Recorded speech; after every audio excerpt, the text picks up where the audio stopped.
Gut, dann willkommen zu unserer sechsten Veranstaltung zum Thema Migrants und Assistiert an DIRFA, organisiert vom Ökocenter Papendal und dem Mouvement Ökologique unter der Schirmherrschaft vom Ministerium für Umwelt, Klima und nachhaltige Entwicklung, des Innenministeriums, des Ministeriums für Mobilität und öffentliche Arbeiten, des Ministeriums für Energie und Raumentwicklung und des Gemeindesyndikats Civicol. Schön, dass Sie auch heute wieder dabei sind oder vielleicht auch zum ersten Mal dabei sind, falls Sie die vorherigen Webinare nicht verfolgt haben. Die stehen aber auch, also die Videoaufnahmen dieser Seminare stehen für Sie auf unseren Internetseiten zur Verfügung, können Sie also nachschauen. Oui, avant de commencer, un petit message à notre public francophone. Si jamais il y en a, on a aussi une traduction en direct vers le français aujourd'hui, assurée par le service TOT de l'Agence interculturelle de l'ASTI. Pour accéder à cette traduction, il faut aller avec votre curseur en bas sur la barre avec les icônes et sélectionner l'icône interprétation et puis choisir la langue française. Comme ça, vous entendez la Traduction en direkt. Genau, heute werden wir dann eine Vielzahl an Projekte vorstellen, deren Ziel es ist, den Siedlungsraum für und mit den Bürgern gemeinsam naturnah zu begrünen. Wir haben auch heute wieder sehr interessante Referentinnen dabei. Bevor ich die aber jetzt vorstelle, möchte ich noch ganz kurz auf ein paar technische Sachen eingehen. Also zuerst für die, die mich noch nicht kennen. Mein Name ist Michelle Scheiß und ich arbeite für den Mouvement Ökologique und der Ökocenter Papendal und kümmere mich hier um die Naturschutz- und Biodiversitätsprojekte. Und ich werde dann heute gemeinsam mit dem Präsidenten des Ökocenter Papendals, Herr Tate Faber, den Webinar moderieren. Genau, bitte, ich höre schon, dass jemand das Mikrofon noch angeschaltet hat. Ich bitte Sie, die Mikrofone über die ganze Zeit des Webinars ausgeschaltet zu lassen. Ganz am Ende können Sie sich dann auch bei Fragen oder also bei der Diskussion über Mikrofon zu Wort melden. Ich erkläre dann später nochmal genau, wie das funktioniert. Die Kamera können Sie aber ganz gerne angeschaltet lassen, damit wir auch die Leute sehen, die heute zuhören oder die da sind. Dann ist es immer ein bisschen interaktiver, wenn man das Video auch vor Augen hat. Für die sich angemeldet haben für eine Teilnehmerbestätigung, da dann nochmal die Bitte, mir im Chat, also eine direkte Nachricht an mich, kann man auswählen, ob das an jeden geht oder an eine Person. Also bitte nur an mich Ihr Name schicken. Dann habe ich das abgespeichert, dass Sie heute dabei waren und dann können wir Ihnen die Teilnahmebestätigung auch zukommen lassen. Das Webinar wird dann auch wie die vorherigen Webinare aufgenommen. Also wir sind gerade dabei, das jetzt aufzunehmen und wir stellen die Aufnahme dann später auf unseren Webseiten und auf unserem YouTube-Kanal für Sie zur Verfügung. Dann ganz kurz zum Programm von heute Abend. Also wie ich vielleicht schon gesagt, ich weiß nicht mehr, haben wir zwei Referentinnen, einen etwas längeren Vortrag und einen kürzeren und dann später werde ich dann noch ganz kurz verschiedene Projekte vorstellen. Unsere erste Referentin von heute Abend ist die Diplom-Ingenieurin Liette Klees aus Wien. Sie arbeitet schon seit 20 Jahren im Büro für Verkehrsplanung Comobil W7 in Wien, wie gesagt, und motiviert und betreut hier über die Agenda 21 Projekte seit 2003, Bewohnerinnen Projektideen zur nachhaltigen Stadtentwicklung einzubringen und begleitet sie auch bei der Umsetzung. Was genau die Agenda 21 ist und um welche Projekte es sich hier handelt, wird sie dann gleich noch selbst uns vortragen. Und unsere zweite Referentin ist die Biologin Lisa Siebenaler. Sie ist betreut seit 2019 die Aktion Paperleck des Naturschutzsyndikats Sicona. Und genau, darüber erfahren wir dann auch später in ihrem Vortrag mehr. Dann, ja, Tate, habe ich noch etwas vergessen für die Intro? Nee, ist okay. Sonst, dann würde ich jetzt sofort das Wort weitergeben an Liette Klees. Und falls Sie Fragen haben, also falls Sie Verständnisfragen haben, dann können Sie die jederzeit in den Chat schreiben und Tate und ich werden dann versuchen, die aufzunehmen und die an die Referentin weiterzugeben. Und genau, später haben Sie dann noch die Möglichkeit, sich per Mikrofon auch zu melden, aber das erkläre ich dann später nochmal. Also jetzt bitte nur die Chat-Funktion nutzen. Gut, dann Liet, ist es an dir. Ja, schönen guten Abend oder guten Morgen, wenn es Lützeburg eigentlich alltag seht, zu aller Zeit seht. Ich werde dann auch gleich in Deutsch weitermachen und werde beginnen mit dem Bildschirm teilen. So, jetzt muss ich natürlich noch das Richtige finden.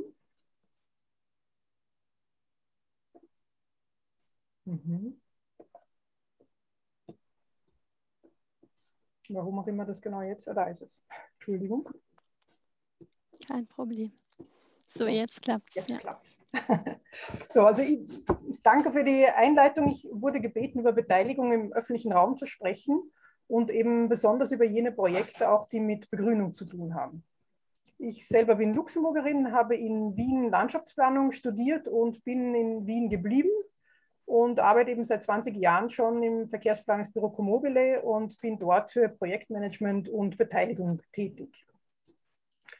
Vielleicht zu Beginn ein, zwei Worte auch zu unserem Büro.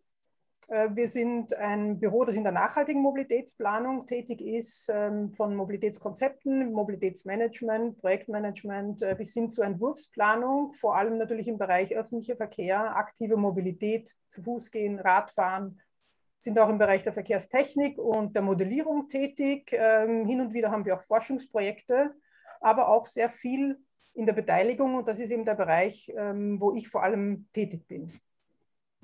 Damit Sie besser einordnen können, welche Projekte ich heute vorstelle, möchte ich ganz kurz ein bisschen was über Agenda 21 erzählen. Also alle Projekte, die ich vorstelle, sind aus dem Projekt Lokal Agenda 21.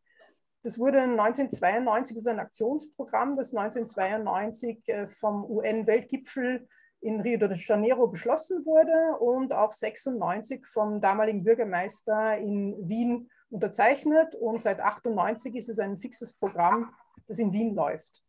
In Wien laufen diese Agenda 21-Prozesse immer bezirksbezogen, in vielen Fällen natürlich auch auf die Wohnviertel begrenzt. Auch wenn Wien eine Millionenstadt ist, funktioniert eine Stadt in dieser Größe auch wie eine Kleinstadt mit ihren kleinen Wohnvierteln. Und die Bewohner in Wien sind, soweit ich das einschätzen kann, sehr bezirksbezogen. Das heißt, auch wenn sie vielleicht in ihrem Leben 5-mal umziehen, gibt es sehr viele, die nicht einmal aus ihrem Bezirk rausziehen. Bei der Agenda 21 arbeiten wir immer in interdisziplinären Teams, wo oft auch Planer und Planerinnen drin sind. Wir sind beauftragt für 4 bis 6 Jahre, dann gibt es eine Neuausschreibung und das Ziel ist immer die nachhaltige Stadtentwicklung, nachhaltige Bezirksentwicklung. Finanziert wird das Ganze zu 50% von der Stadt Wien selber und 50% vom jeweiligen Bezirk, wo es eben stattfindet. Und die Aufgaben des Teams ist es, die Bewohner und Bewohnerinnen organisatorisch vor allem zu unterstützen, sie zu vernetzen, damit sie in ihrem Wohnviertel oder wir sagen in Wien, in ihrem Grätzl, damit sie dort mitgestalten können und ihre Projekte umsetzen können. Ich selber bin derzeit in 5 verschiedenen Bezirken tätig und auch teilweise in unterschiedlichen Teams. Bevor ich zu den Beispielen komme, würde ich vielleicht noch ganz kurz auf die Struktur eingehen wollen. Vielleicht sind jetzt Leute dabei, die zuhören, die auch in politischen Entscheidungen treffen und politischen Tätigkeiten nachgehen. Das ist vielleicht nicht unspannend.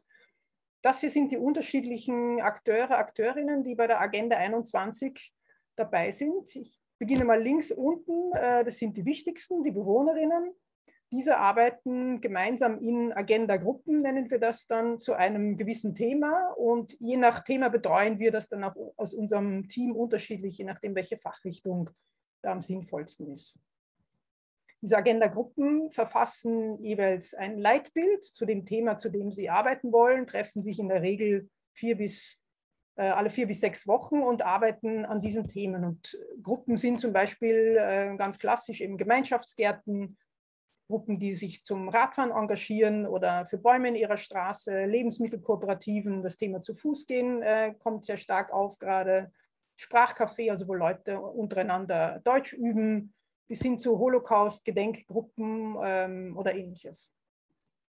Wichtig ist, dass in der Mitte dieser runde Tisch sozusagen, das ist die Steuerungsgruppe. In jedem Agenda 21 Bezirk gibt es eine Steuerungsgruppe, die sich 4 bis 5 Mal im Jahr trifft.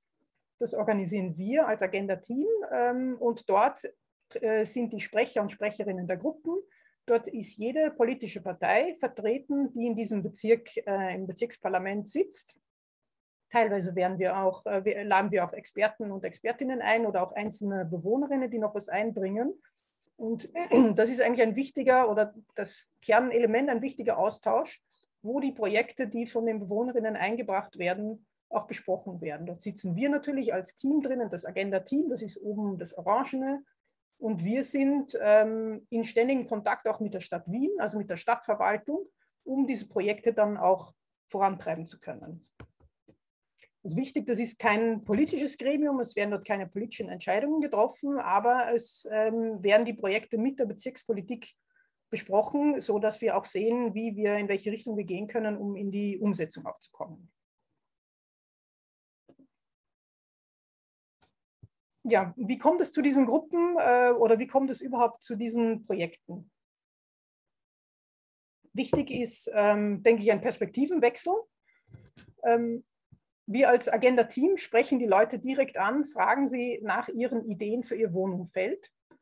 Also wir suchen ganz konkret nach den Ideen, weil so wie jeder vielleicht gerne sein Wohnzimmer oder seine Küche selber einrichtet, gibt es wirklich sehr viele Menschen, die genau auch ihr Wohnumfeld mitgestalten wollen. Und wir arbeiten nach dem Prinzip, dass halt eine Stadt oder ein Kretzel, ein Wohnumfeld davon lebt, dass sich die Menschen auch wirklich einbringen. Also wir suchen wirklich die Menschen auf. Hier zum Beispiel im 8. Bezirk, war das der 8. Bezirk in Wien, heißt Josefstadt. Da haben wir so eine Tafel selber gebaut, wo nach dem Motto so Josef und Josephine, beteilige dich, mach mit, teile uns deine Ideen mit oder nimm teil bei Projekten, die es bereits gibt. Und mit dieser Ideentafel sind wir im Bezirk unterwegs. Wir haben ein Lastenrad, wo wir zu den Leuten hinfahren und schauen, welche Projektideen es gibt, wer sich bei welchem Projekt beteiligen möchte. Natürlich sind wir auch online unterwegs sozusagen oder organisieren im öffentlichen Raum Diskussionsrunden, schauen da, was gibt es gerade für Themen, organisieren Projektwerkstätten. Das ist in jedem Bezirk ein bisschen anders, was gut dorthin passt. Und wenn Projekte entstehen, nehmen wir dann natürlich auch sehr schnell Kontakt auf zur Bezirkspolitik und zur Stadtverwaltung. Ja, warum beteiligen sich die Leute überhaupt? Was ist ihre Motivation, sich zu beteiligen? Wie schon vorher gesagt, also viele haben einfach den Willen, viele wollen mitmachen, haben einfach einen Gestaltungswillen für ihr eigenes Wohnumfeld, wo sie zu Hause sind. So dieses Erobern des öffentlichen Raumes ist in einer dicht bebauten Stadt sicher auch ein großes Thema. Das erweiterte Wohnzimmer sozusagen, wenn ich in einer kleineren Wohnung bin oder irgendwo am 5. Stock und es ist viel Platz vor der Tür, haben schon die Leute das Bedürfnis, einfach draußen zu sein. Bei erweitertes Wohnzimmer steht dann Klammer noch GO, das ist für Grätzl Oase, das ist ein spezielles Programm in Wien, zu dem komme ich dann noch später.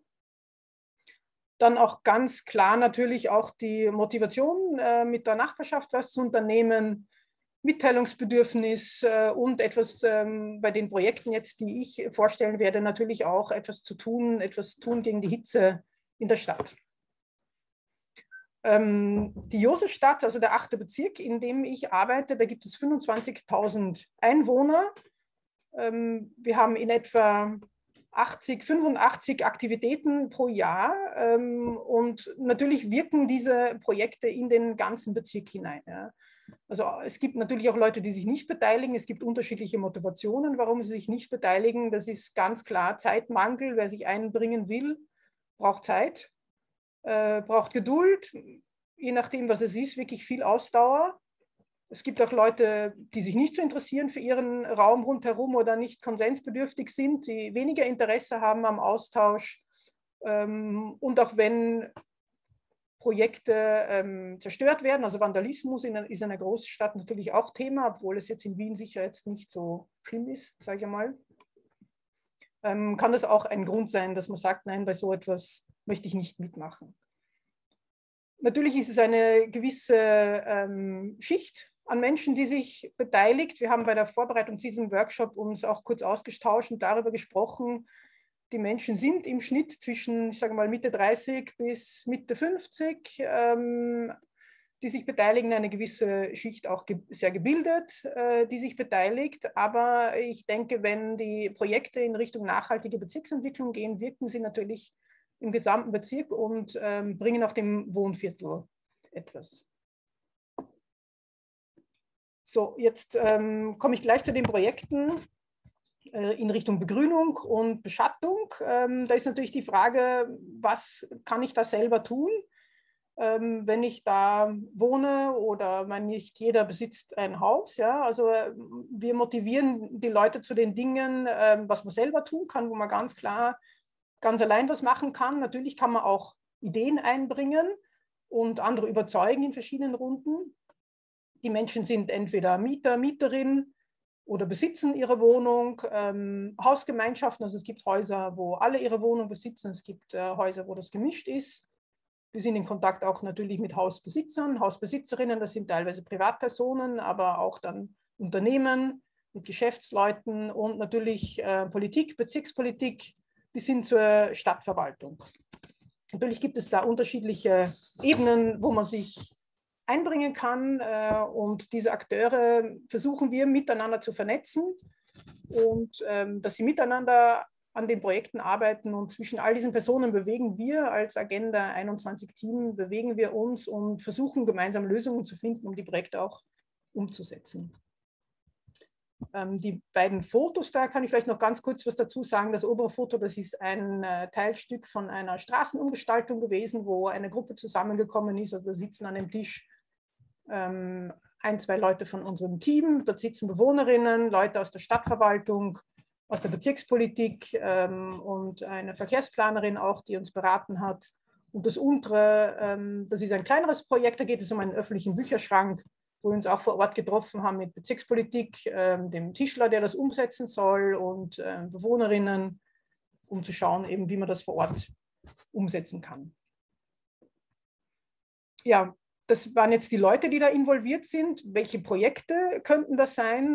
Das geht vom ganz, ganz Kleinen. Die Leute motivieren, Fensterblumen rauszuhängen. Das kann was ganz Kleines sein, wo es beginnt, bis hin zu Topfpflanzen auf den Gehsteig stellen. Da wird es schon kompliziert, aber der Gehsteig gehört natürlich nicht der Privatperson. Mini-Begrünungen, Gemeinschaftsgärten, Innenhofbepflanzungen bis hin zu Baumpflanzungen und Straßengestaltungen. Das sind ganz unterschiedlichste Projekte. Und ich möchte vielleicht von einer Gruppe berichten als erstes, die einige dieser Dinge umgesetzt hat. Und zwar ist es eine Gruppe, die sich bei uns in der Strotzegasse gebildet hat.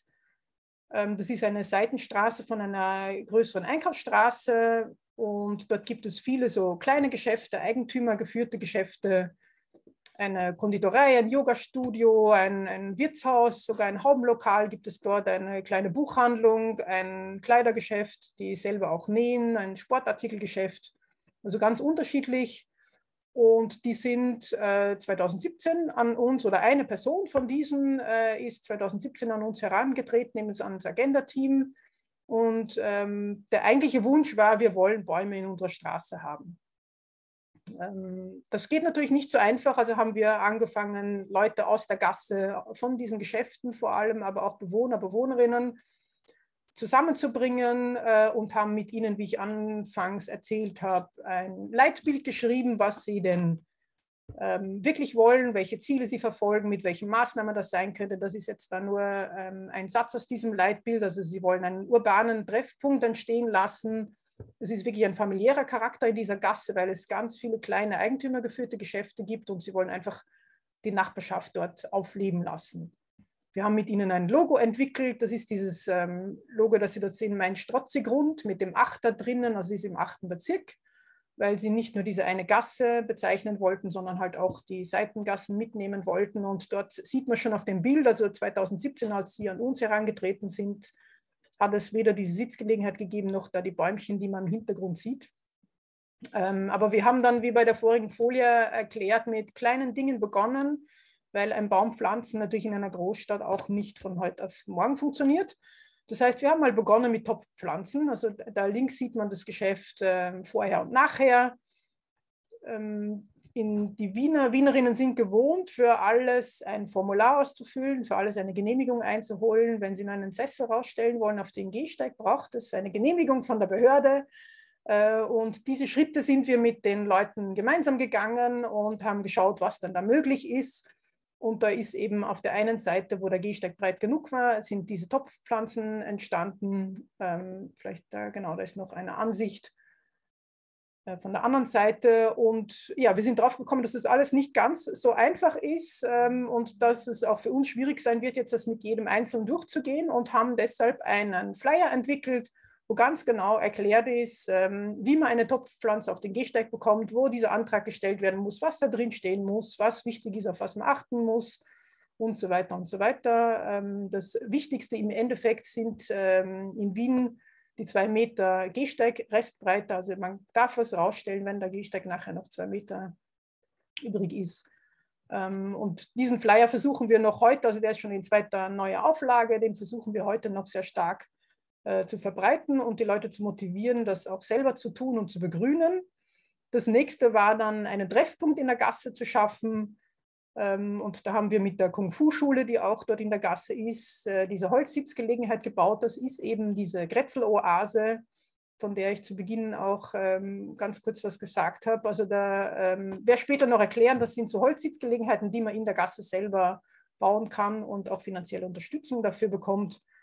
Die Bäume, die Leute eigentlich wollten, an dem waren wir natürlich dran. Wir waren regelmäßig in Kontakt in der Steuerungsgruppe mit Bezirkspolitik, mit Stadtverwaltung. Das ist parallel dazu gelaufen, aber Sie sehen, da ist jetzt schon 2018 und 2019, also diese Grätzl-Oase ist 2 Jahre gestanden und es gab noch keine Bäume, aber wir hatten dann im Sommer 2020 zumindest schon die ersten Beete, also das heißt Baumscheibe, ich weiß nicht, ob das in Luxemburg auch so heißt, wo der Baum hineinkommt. Und hier ist es auch möglich, dann in diesen Baumscheiben selber zu garteln, also dort selber was anzupflanzen, das selber zu pflegen. Auch dafür braucht es natürlich Vereinbarungen und schriftliche Formulare und so weiter. Aber auch diese Dinge haben wir mit den Geschäftsleuten gemeinsam umgesetzt. Also dort war vorher kein Baum, ja, wo diese grüne Fläche jetzt da entsteht.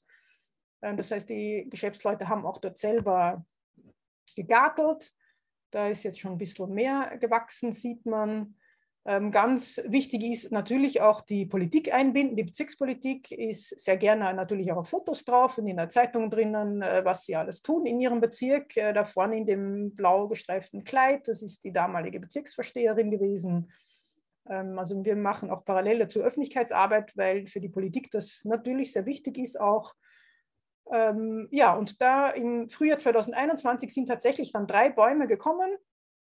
Die sind jetzt dann natürlich noch klein. Da auf der linken Seite sieht man auch die Topfpflanzen noch immer draußen stehen. Und die Leute in der Gasse, muss ich sagen, waren sehr froh, dass das alles gelungen ist. Und wir machen auch weiterhin Öffentlichkeitsarbeit auch für Begrünung selber. Sie sehen auf dem Baum dieses grün-weiße Schildchen. Da habe ich, glaube ich, genau auf der nächsten Folie.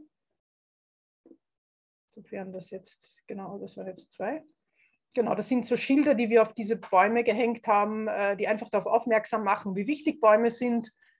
Diese Schilder sind nicht fix angebracht. Die werden jetzt eine Zeit lang an diesen Bäumen hängen und wandern dann durch den Bezirk sozusagen zu anderen Neupflanzungen. Einfach, dass die Leute sehen, dass die Bäume in der Stadt wichtig sind. Das zweite Projekt ist ein Gemeinschaftsgarten, der auch im 8. Bezirk entstanden ist, der 3. Dabei ist die Josefstadt, also der 8. Bezirk, der kleinste Bezirk in Wien mit 1,1 Quadratkilometer, nur 2% Grünfläche, im Vergleich dazu 28% Verkehrsfläche, wobei, das habe ich noch extra rausgesucht, nur 30 Autos pro 100 Personen angemeldet sind in diesem Bezirk. Und es ist wirklich großartig, dass da trotzdem noch eine Fläche auch gefunden wurde für einen 3. Gemeinschaftsgarten.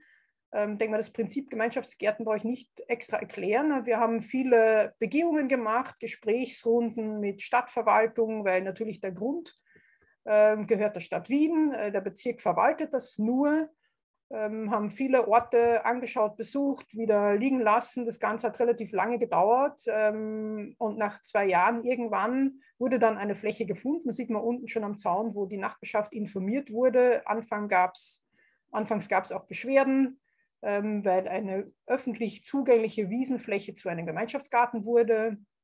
Konnte zum Glück alles wieder, also die Wogen konnten geglättet werden sozusagen. Und auch da sieht man wieder Öffentlichkeitsarbeit mit dem Bezirk. Vorne wieder die Bezirksvorsteherin von damals bei der Einweihung und. Heute, also das ist jetzt ein Foto vom April, der Garten wird wirklich sehr viel fotografiert. Also wir wussten auch, dass es heikel ist, in einem Bezirk, wo es so wenig Grün gibt, jetzt noch einen Gemeinschaftsgarten anzulegen.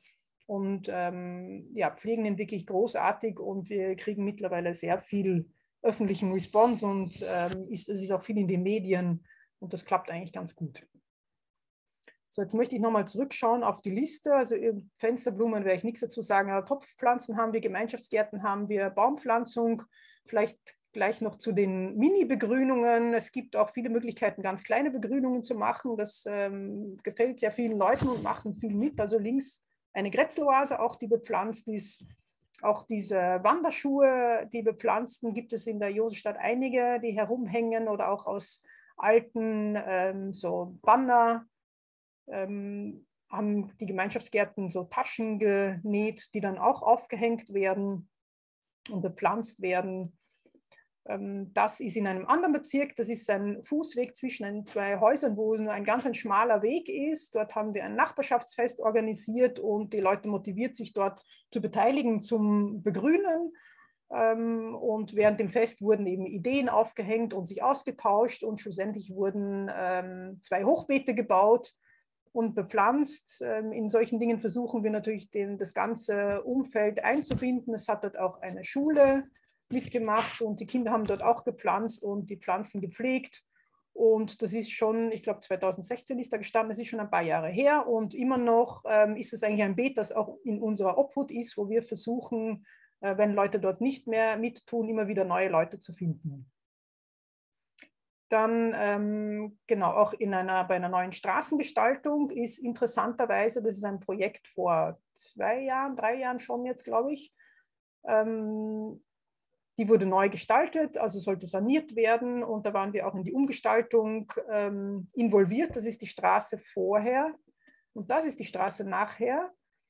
Und da war interessanterweise allen Beteiligten die Begrünung eigentlich das Wichtigste, obwohl dort sehr viele Leitungen und Gasleitungen und liegen, war das extrem schwierig, aber mittlerweile sind dort bei jedem Haus irgendwelche Topfpflanzen oder Fensterblumen sieht man da auch. Also die Begrünung war den Leuten extrem wichtig. Das ist vorne das Stück, also es ist nur ein sehr kleines Stück.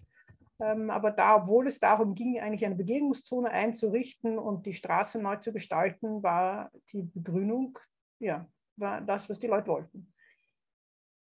Dann vielleicht noch zu den Grätzloasen ein bisschen was. Das ist ein Programm, das es seit 2015 in der Stadt gibt. Es wird 1 bis 3 Mal, zu Beginn war es 3 Mal pro Jahr, öffentlich dazu aufgerufen, Projekte einzureichen. Mittlerweile reicht ich glaube, heuer war es 1-, 2 Mal und dann sind die ganzen Fördergelder bereits weg.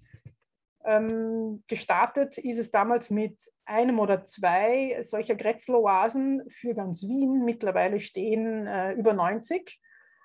Das funktioniert so, dass Sachkosten von 2.000 bis 4.000 Euro gefördert werden, dass diese Gastgärten, es sind eben keine Gastgärten, sondern es sind Sitzgelegenheiten, aber die werden nach der Gastgartengenehmigung in der Parkspur genehmigt. Und teilweise standen sie auch schon über den Winter, aber das war jetzt wegen Corona eigentlich eine Ausnahme.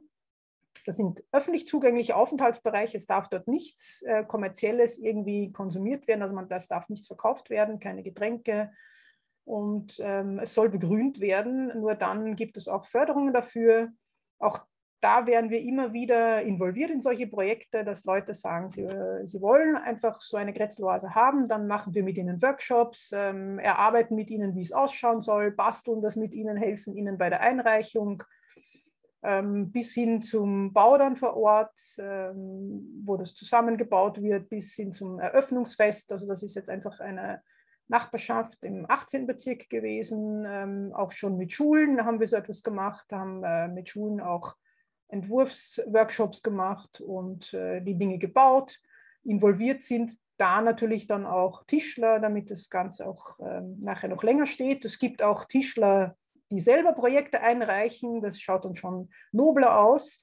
Das ist eine der wenigen Grätzel-Oasen, die nicht in einer Parkspur steht, sondern das ist ein Platz vor einer Kirche, aber auch natürlich immer mit Begrünung. Da ist auch dieses braune Kästchen da, das ist ein öffentlicher Bücherschrank. Wenn wir, also dort, wo wir in den Bezirken, wo wir tätig sind, versuchen wir dann natürlich auch, das war jetzt eine Diskussionsrunde, versuchen wir natürlich auch diese Plätze dann besonders zu bespielen, dass dort auch wirklich was stattfindet und was los ist. Das war auch ein ganz interessantes Projekt von einem Jugendzentrum, die ganz viele musische Angebote haben. Die haben tatsächlich ein Klavier draußen stehen gehabt den ganzen Sommer über. Das ist in einem Kasten am Abend immer versperrt worden. Natürlich gab es Beschwerden von der Nachbarschaft, wenn dort am Tag gespielt wurde. Aber die positiven Rückmeldungen haben überwogen und deshalb ist es dann wirklich den ganzen Sommer gestanden. Das ist schon eine größere, also es dürfen bis zu 2 Parkplätze hintereinander eben verbaut werden. Und ja, zudem vielleicht auch noch dazu zu diesen Grätzel-Oasen, was ich schon eingangs gesagt habe, dass Wien schon sehr wie ein Dorf funktioniert. Also viele Leute kennen sich in der Nachbarschaft, also auch wenn man glaubt, eine Großstadt ist anonym, man kann anonym bleiben in einer Großstadt, aber in Wirklichkeit funktionieren viele Orte wie ein Dorf, jeder kennt jeden. Und dann sind solche Treffpunkte natürlich großartig. Ja, das ist in einer Einkaufsstraße, das sind Schrägparkplätze, da ist natürlich mehr möglich, das ist dann mehr Platz einfach. So, jetzt schaue ich nochmal zurück zur Liste. Das Einzige, was uns jetzt noch fehlt, genau, das sind die Innenhofbegrünungen, Fassaden- und Dachbegrünungen. Auch solche Projekte haben wir.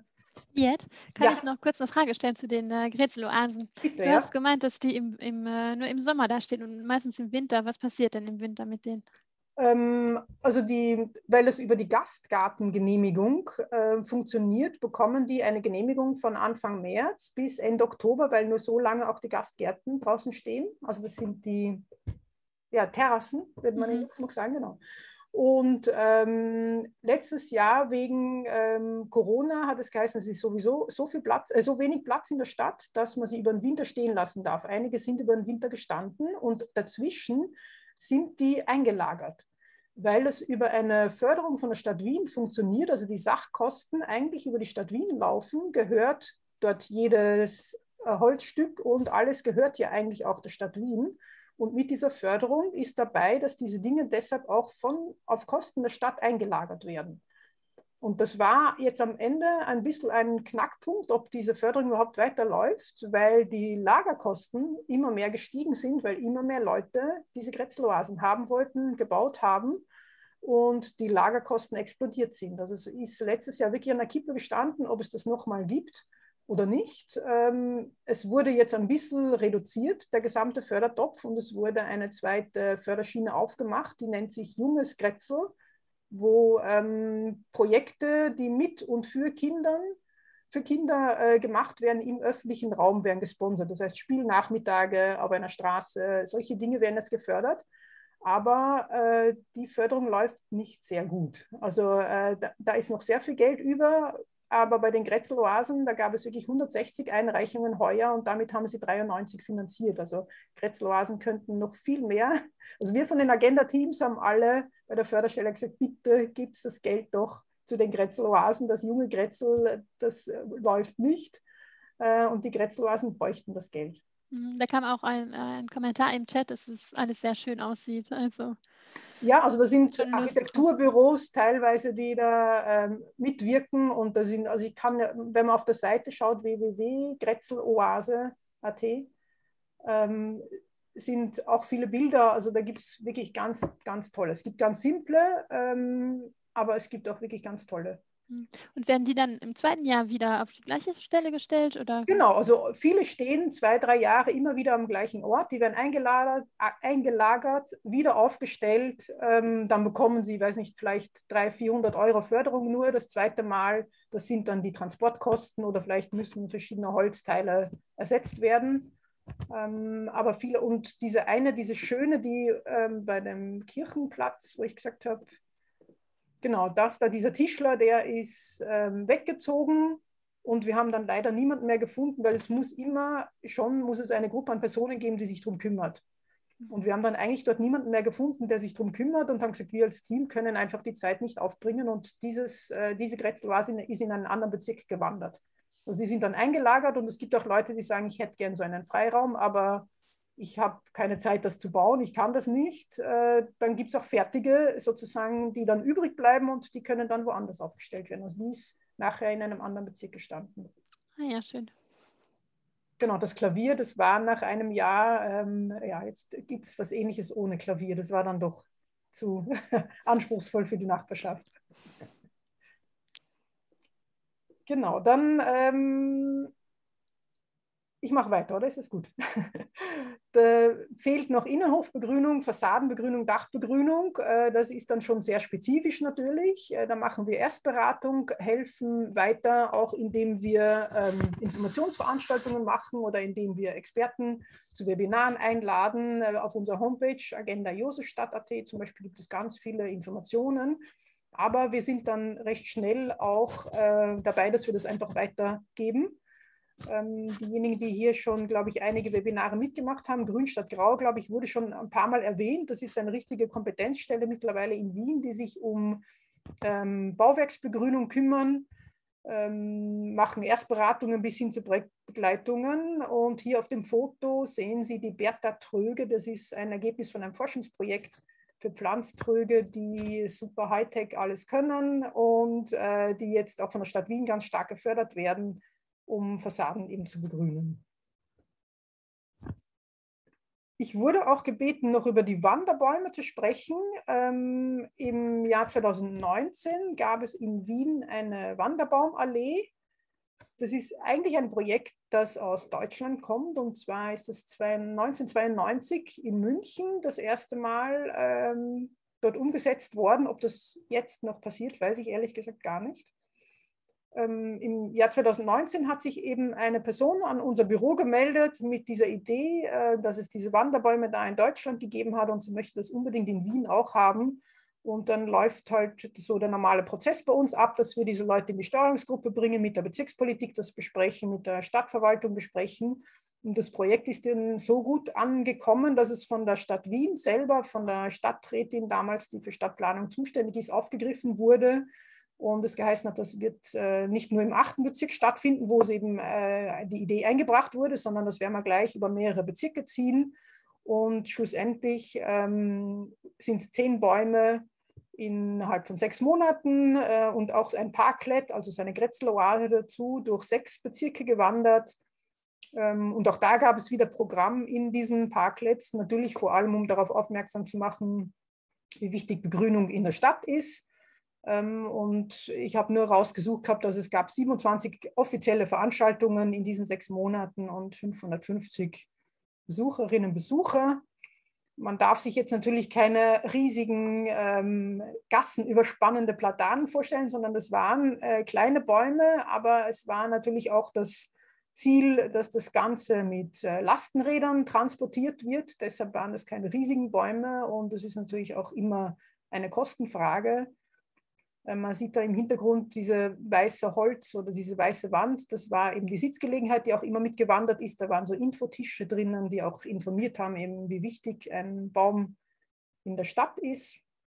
Und auch da war ganz wichtig auch die Öffentlichkeitsarbeit. Natürlich sind auch Bäume mit seinem Kleinlaster transportiert worden, weil es mit den Lastenrädern schlussendlich nicht alles machbar war. Wichtig waren in dem Fall vielleicht ein paar Dinge, dass viele Leute eingebunden werden mussten, damit das Ganze, ich glaube, das waren noch so die Lessons learned von dem Ganzen, dass es wichtig war, eben viele auch im Grätzl, im Wohnumfeld einzubinden, damit das Ganze funktioniert.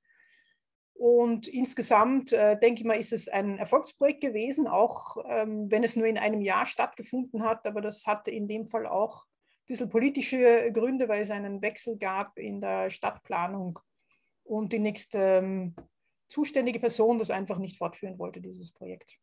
Gab es denn Straßen, wo die Wanderbäume standen und wo man gesagt hat, ah, das sah so toll aus, auch wenn der Schattenspendeffekt vielleicht noch nicht so groß ist bei den kleinen Bäumen, aber wo man dann sich entschieden hat, da wirklich Bäume hinzupflanzen?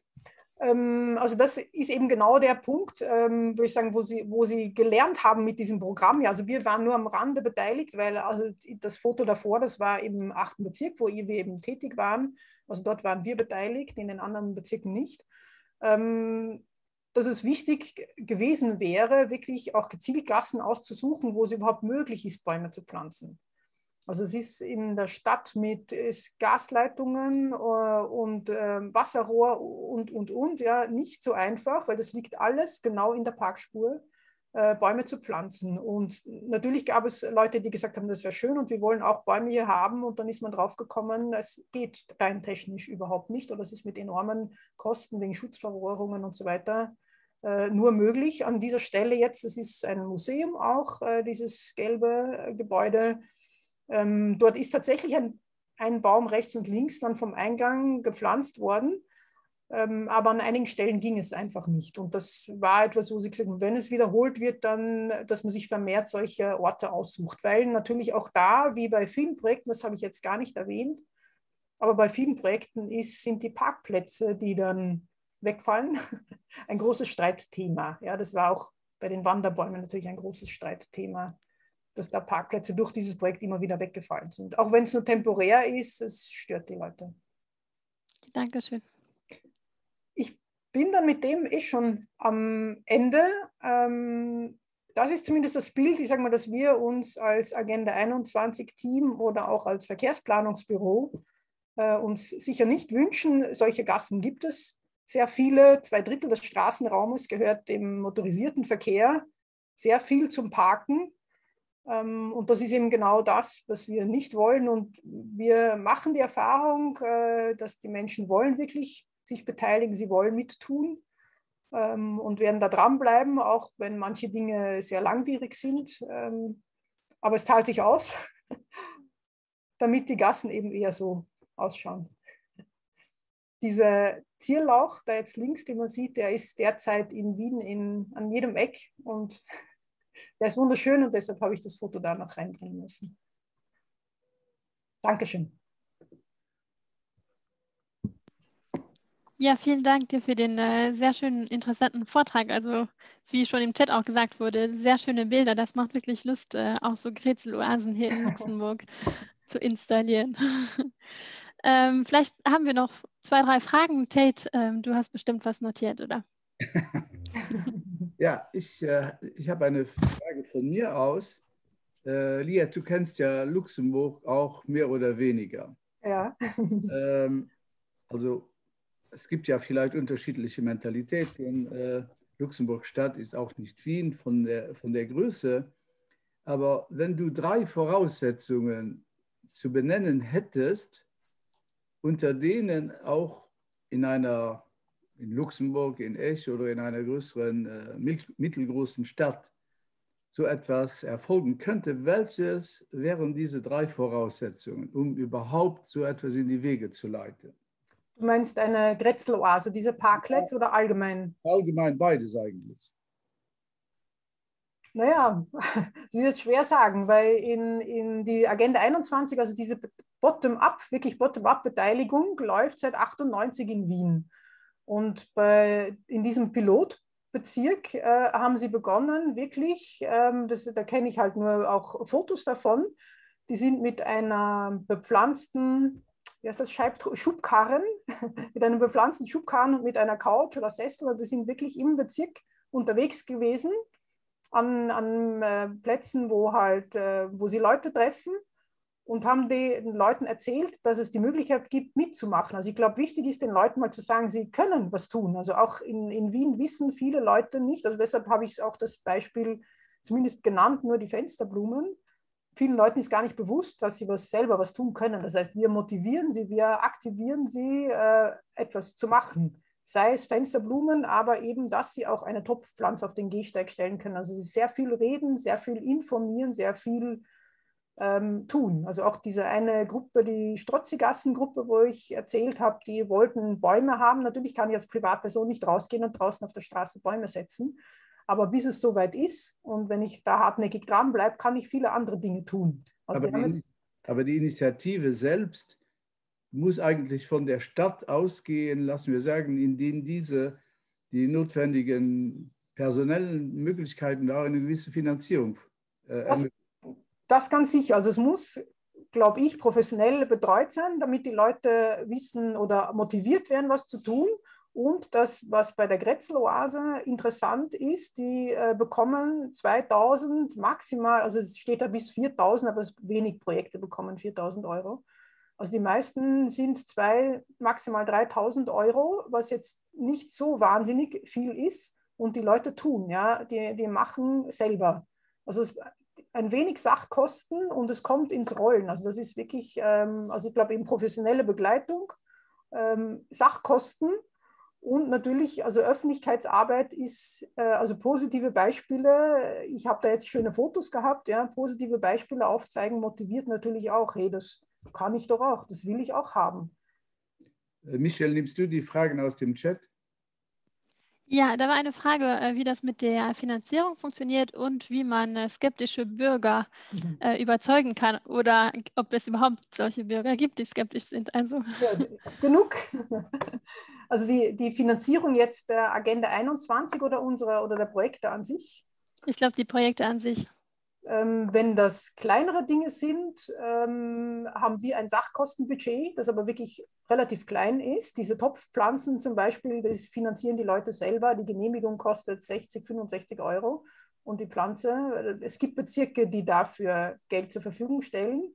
Dieses Begrünen in den Baumscheiben machen die Leute eigentlich selber auch. Wenn irgendwie die Erde getauscht werden muss oder so etwas, macht es schon die Stadt. Also kleinere Sachkosten haben wir, aber wenn natürlich ein Baum gepflanzt wird, der kostet, wenn es sehr günstig ist, 7000 Euro mit den ganzen Bauten. Und wenn Schutzverrohrungen gelegt werden müssen und weiß nicht, das wird kein Baum mehr ohne Wasserzuleitung gepflanzt mittlerweile, dann sind wir bei 20.000 pro Baum. Da gibt es auch in der Strozzigasse hatten wir den Fall, ein Hausbesitzer, der den Dachausbau gerade gemacht hat während der Zeit. Den konnten wir überzeugen, dass dann das Bissl für diesen einen Baum auch nichts mehr ausmacht. Der hat dann einen Baum zum Beispiel mitfinanziert. Und das haben wir an anderen Stellen auch. Also gerade im ersten Bezirk, also in der Innenstadt, wo wohlhabendere Hausbesitzer sind und auch Investoren, sprechen wir auch die an, dass sie sich beteiligen an der Finanzierung von Bäumen, weil damit natürlich auch die Häuser, wo die Bäume davor stehen, wieder aufgewertet werden. Also es funktioniert schon auch. Also dieses Private Partnership. Im Chat werden 2 Fragen gestellt, die ich mir auch beim Zuhören gestellt habe. Das ist die Frage die Frage der Parkplätze. Also ich zitiere die eine Frage: Leider scheint es mir, dass Parkplätze hier in Luxemburg heilig sind. Das Wichtige ist das Bottom-up-Prinzip der Organisation. Beziehungsweise die zweite Frage: Wie kann man Politiker überzeugen, Parkplätze zu opfern? Zurzeit wird ja eher die Begrünung geopfert für den Umbau zum Parkplatz. Ja, also es hängt ein bisschen davon ab, erstens, mit welcher Farbe der Politik wir zu tun haben. Also ich bin in 5 verschiedenen Bezirken tätig. Und da spürt man schon den Unterschied, je nachdem, welche Farbe der Politik das ist, ob da mehr oder weniger Parkplätze geopfert werden. Also das Wort opfern sollte man nicht verwenden. Aber die Parkplätze sind genauso bei uns heilig, weil das Parken im öffentlichen Raum immer noch extrem billig ist, im Vergleich zu Tiefgaragen, wo man das Auto reinstellen könnte. Skeptiker, weil die Frage vorher auch noch war, Skeptiker überzeugen ist sehr schwierig. Wir reden und reden und reden und reden, kommen mit Argumenten wie, weiß nicht, jetzt werden gerade wieder Grätzl-Oasen aufgebaut, auch da haben wir wieder damit zu tun natürlich, dass halt da ein Parkplatz weg ist, dann kommen wir auch mit den Argumenten, also weil halt bei den Grätzl-Oasen kommt jemand, da sitzt ja niemand. Im Auto sitzt ja auch niemand drin. Also natürlich,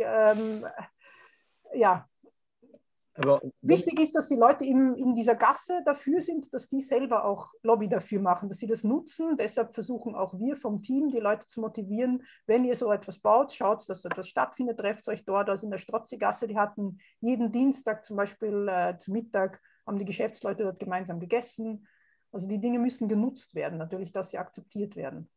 Also es ist ja eine interessante Entwicklung in Luxemburg auch aufgrund der Covid-Krise. Es wurde ja jetzt verstärkt ermöglicht, Terrassen vor den Restaurants und vor den Cafés einzurichten, auch zum Teil auf Parkplätzen. Ne? Ja. Das heißt, das geschieht natürlich aus legitimen Interessen, um, wie soll ich sagen, das Überleben der des Horeca-Sektors zu ermöglichen. Und wenn es jetzt noch gelingen würde, diese Idee auch aus rein, ich sag mal, sozialer Sicht vom Zusammenleben der Menschen in einem Viertel weiterzuentwickeln, dann würde man ja was erreichen. Es ist nicht so, dass die Covid-Krise in Luxemburg eigentlich in den Städten nichts bewirkt hat. Im Gegenteil, ich würde sagen, dass die schon zu einem Anfang von Mentalitätswechsel geführt hat. Ne? Auf jeden Fall, also hier auf jeden Fall, vor allem der Platz. Die Gehsteige sind schmal, man soll 2 Meter Abstand halten, der Gehsteig ist nicht mal 2 Meter breit. Man muss ausweichen auf die Straße und also das war ein großer Punkt, dass man einfach mehr Platz braucht, um sich auch konsumfrei aufhalten zu können. Das ist ein großer Plus für die Grätzl-Oasen. Also mittlerweile werden die Grätzl-Oasen auch nur dann finanziert, wenn sie ausreichend begrünt sind. Das ist eine große Bedingung. Wien hat bis zu 40 Grad vor 1-2 Jahren. Ja, also die Hitze in der Stadt ist enorm. Also das sind schon große Argumente, mit denen wir natürlich auch aufwarten. Dann mit Temperaturmessgeräten sind wir schon herumgegangen, um aufzuzeigen, dass auch ein mini kleiner Baum kühlt im Vergleich zu einem Auto, das dort parkt und sehr viel Hitze abstrahlt. Also das sind schon auch Argumente und das bringt natürlich auch die Leute zum Umdenken. Also ich glaube, das ist halt nur mein persönliches Empfinden, dass schon ein größeres Umdenken da ist. Also gerade diese Begrünungsprojekte waren zu Beginn, also ich betreue solche Projekte seit 2003, die waren damals nicht so präsent. Also das ist die letzten Jahre erst aufgekommen. Wir hatten in unserer ersten Veranstaltung auch eine Referentin aus Wien, Frau Anna Desselhofer, und die hat auch ein Projekt vorgestellt, wo auch Parkplätze geopfert wurden. Ja. Aber nachher hat sie gemeint, die Bewohner waren dann auch ganz froh, als da Bäume standen und man sich wirklich da aufhalten konnte. Genau, also die eine Straßenumgestaltung, die ich hergezeigt habe, da sind 25 Parkplätze weggekommen. Das ist ein sehr enger, kleiner Bezirk mit wenig Parkplätzen, was damals eine große Diskussion war, auch große politische Diskussion. Und schlussendlich wurde das nur gemacht unter der Bedingung, dass die Leute befragt werden. Da haben wir dann schon ein bisschen gezittert, haben aber dann auch Folder gemacht, die genau erklären, was die Vorteile sind, was die Nachteile eben sind, wenn die Parkplätze wegkommen, haben Visualisierungen machen lassen, wie es nachher ausschauen wird. Und es war dann, ich glaube, knapp 60% haben dafür gestimmt. Und wenn man jetzt fragen würde, ob die Leute den Urzustand wieder wollen, glaube ich, wird niemand dafür sein. Also oft braucht es. Es gibt in Wien noch eine sehr lange Einkaufsstraße, die umgestaltet wurde. Da war ganz, ganz große Skepsis. Und wenn es dann umgestaltet ist, die Leute können sich es oft nicht vorstellen, wie es anders sein könnte. Also die Veränderung, die Angst vor der Veränderung ist recht groß. Herr Markrea weiß schon, wie das geht mit der Handheben, mit der virtuellen Handheben. Wenn die Frage, Sie haben sie, glaube ich, auch gerade im Chat gestellt, aber Sie können sie auch per Mikrofon jetzt noch schnell stellen und dann würden wir weiterfahren. Ja, ich kann das auch direkt fragen. Gibt es irgendwo so eine Checkliste, was man eigentlich erfüllen muss, damit man Geld von der Stadt gekriegt hat, um diese Oasen einzurichten? Also auf der einen Seite Checklisten für die, dass sie die Geld kriegen, auf der anderen Seite für die Politiker, dass sie wissen, das ist so eine Mindestanforderung, damit das auch Sinn macht, weil sonst würde man ja das nicht fragen, den Leuten das so zu realisieren. Es gibt eine Jury, die besteht aus Leuten von der Stadtverwaltung, Architekten, aus unterschiedlichsten Behörden Und diese Jury bewertet die Projekte. Und es gibt klare Kriterien eben, also neu wirklich beim letzten Call eben, es muss ganz stark begrünt sein. Und dann gibt es diese klassischen Dinge eben, wie hoch es sein muss, also diese ganzen, sagen wir mal, Sicherheitsaspekte. Es muss ein Zusammenkommen möglich sein und so diese Erstberatung machen sehr oft wir vom Agenda-Team. Es gibt aber nicht in allen Bezirken solche Teams wie wir, weil der Bezirk ja auch mitfinanziert. Das wollen nicht alle Bezirke. Und dort, wo es kein Agenda-Team gibt, gibt es den Agenda-Verein. Das ist sozusagen unsere Dachorganisation und die machen eine Erstberatung. Das heißt, die beraten wirklich, also ich hatte ja dieses Foto, wo wir in seinem Workshop gesessen sind und intensiv mit ihnen erarbeitet haben, wie das dann ausschauen könnte. Wenn es diese Betreuung nicht gibt, dann gibt es eine Beratung über den Agenda-Verein. Weil wir natürlich auch wollen, dass die Leute, die motiviert sind und was einreichen, dass die auch ihr Projekt umsetzen können. Es war auch noch eine Frage der Finanzierung, hatte ich gesehen. Genau, also wir wären 50% von der Stadt finanziert und die restlichen 50% zahlt der Bezirk. Deshalb gibt es das derzeit in 11 oder 12 Bezirken, in Wien von 23. Also nicht alle Bezirke sind bei diesem Programm dabei, weil sie auch dafür zahlen müssen. Natürlich, dass die es nicht wollen, haben es halt nicht. Okay, vielen Dank. Ja, dann würden wir jetzt, ich weiß nicht, falls noch Fragen waren im Chat, ich schaue nachher nochmal nach, dann nehmen wir die später noch. Und dann würden wir aber weiterfahren mit dem Vortrag von Lisa Siebener von Sicona. Genau, ich gebe dir einfach das Wort, also du kannst dann mit deiner Präsentation loslegen. Okay, danke.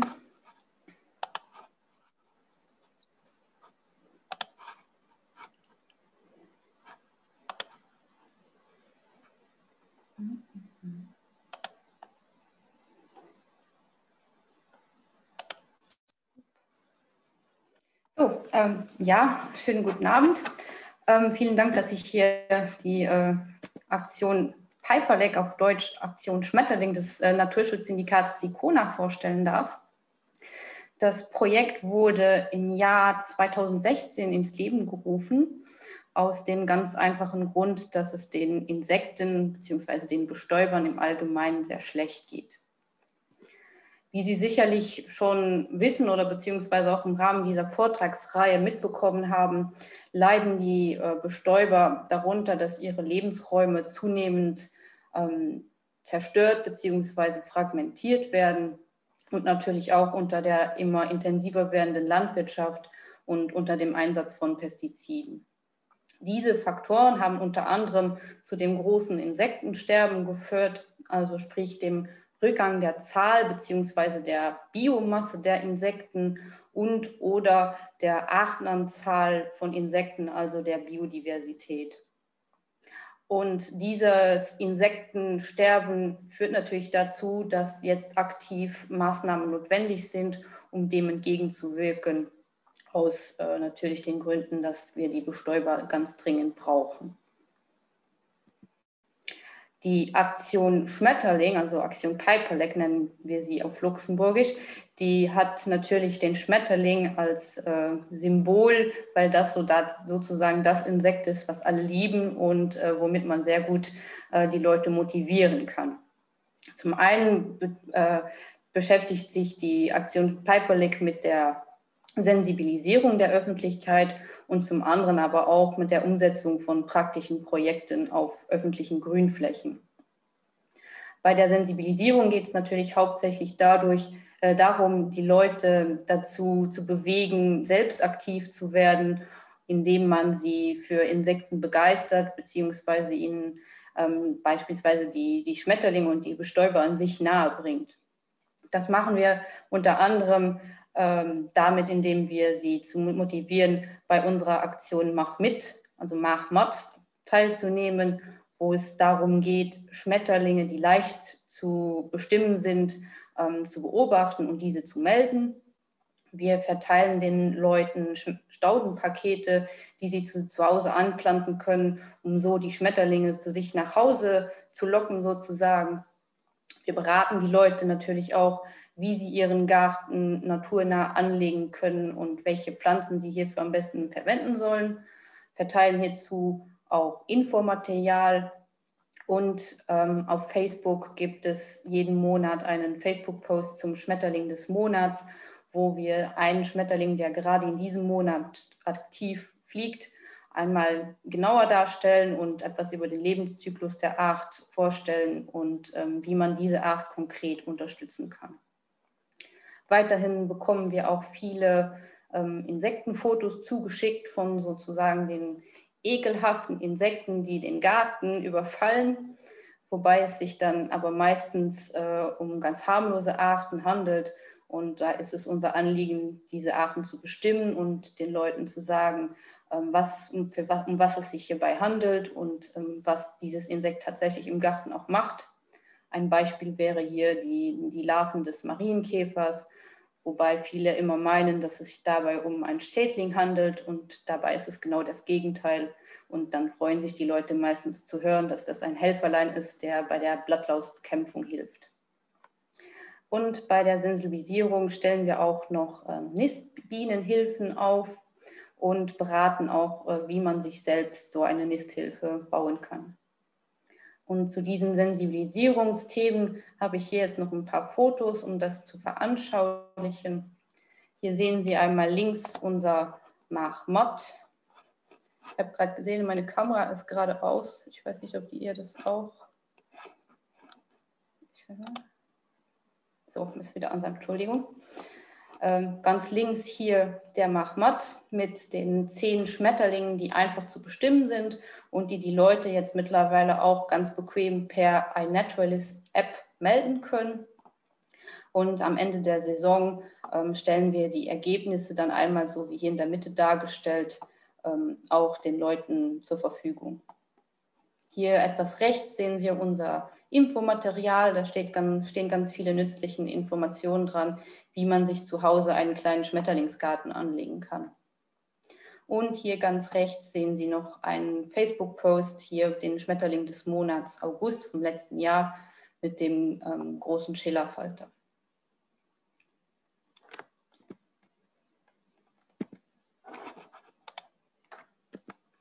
Hier sehen Sie unser diesjähriges Staudenpaket.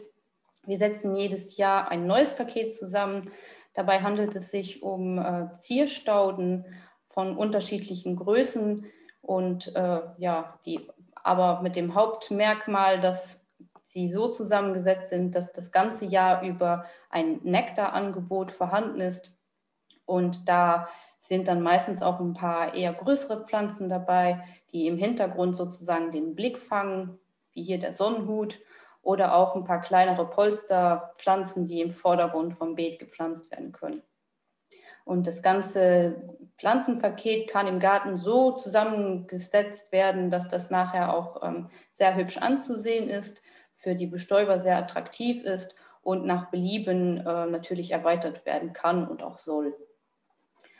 Das Projekt mit den Schmetterlingsstauden ist mittlerweile sehr beliebt. Und wir freuen uns sehr darüber, dass wir jetzt mittlerweile dann auch von unseren Mitgliedsgemeinden noch zusätzliche Unterstützung bekommen, damit wir in den kommenden Jahren noch weitere Staudenpakete verteilen können, die dann aber im Rahmen von öffentlichen Aktionen von Gemeinden, also auf öffentlichen Veranstaltungen verteilt werden. Für den Schmetterlingsgarten gibt es viele Zierstauden, die besonders gut geeignet sind. Ich habe hier mal eine kleine Zusammenstellung von ein paar super Arten, einmal nur damit auch sofort hier so ein paar Tipps mit dabei sind. Hier einmal links oben, hier sind 3 Gerüstpflanzen, die im Beet den Blick fangen und sich besonders für Schmetterlinge wie ein Schmetterlingsmagnet wirken. Hier einmal den purpurroten Sonnenhut. Für die Übersetzung hier und dann drunter stehen auch die französischen Namen direkt dabei, also für die können das einfach unten dann lesen. Hier daneben ist die Duftnessel und dann hier einmal die Schafsgarbe zusammen mit dem Steppensalbei. Anschließend folgt hier eine Begleitstaude, der Storchschnabel, der sehr besonders üppig wächst und das ganze Jahr über blüht und somit Nektarbereitschaft bestellt. Hier unten dann auch noch eine Katzenminze, die sieht super schön aus und ist auch immer voll mit Insekten. Die Aster habe ich hier nochmal mit hinzugenommen, weil die ganz besonders im Herbst noch zusätzliche Nahrungsquellen liefert, wenn die meisten anderen Blumen schon eher am Verwelken sind. Im vorderen Beetbereich lohnt es sich meist, so kleine Polsterpflanzen anzupflanzen, wie hier zum Beispiel Thymian.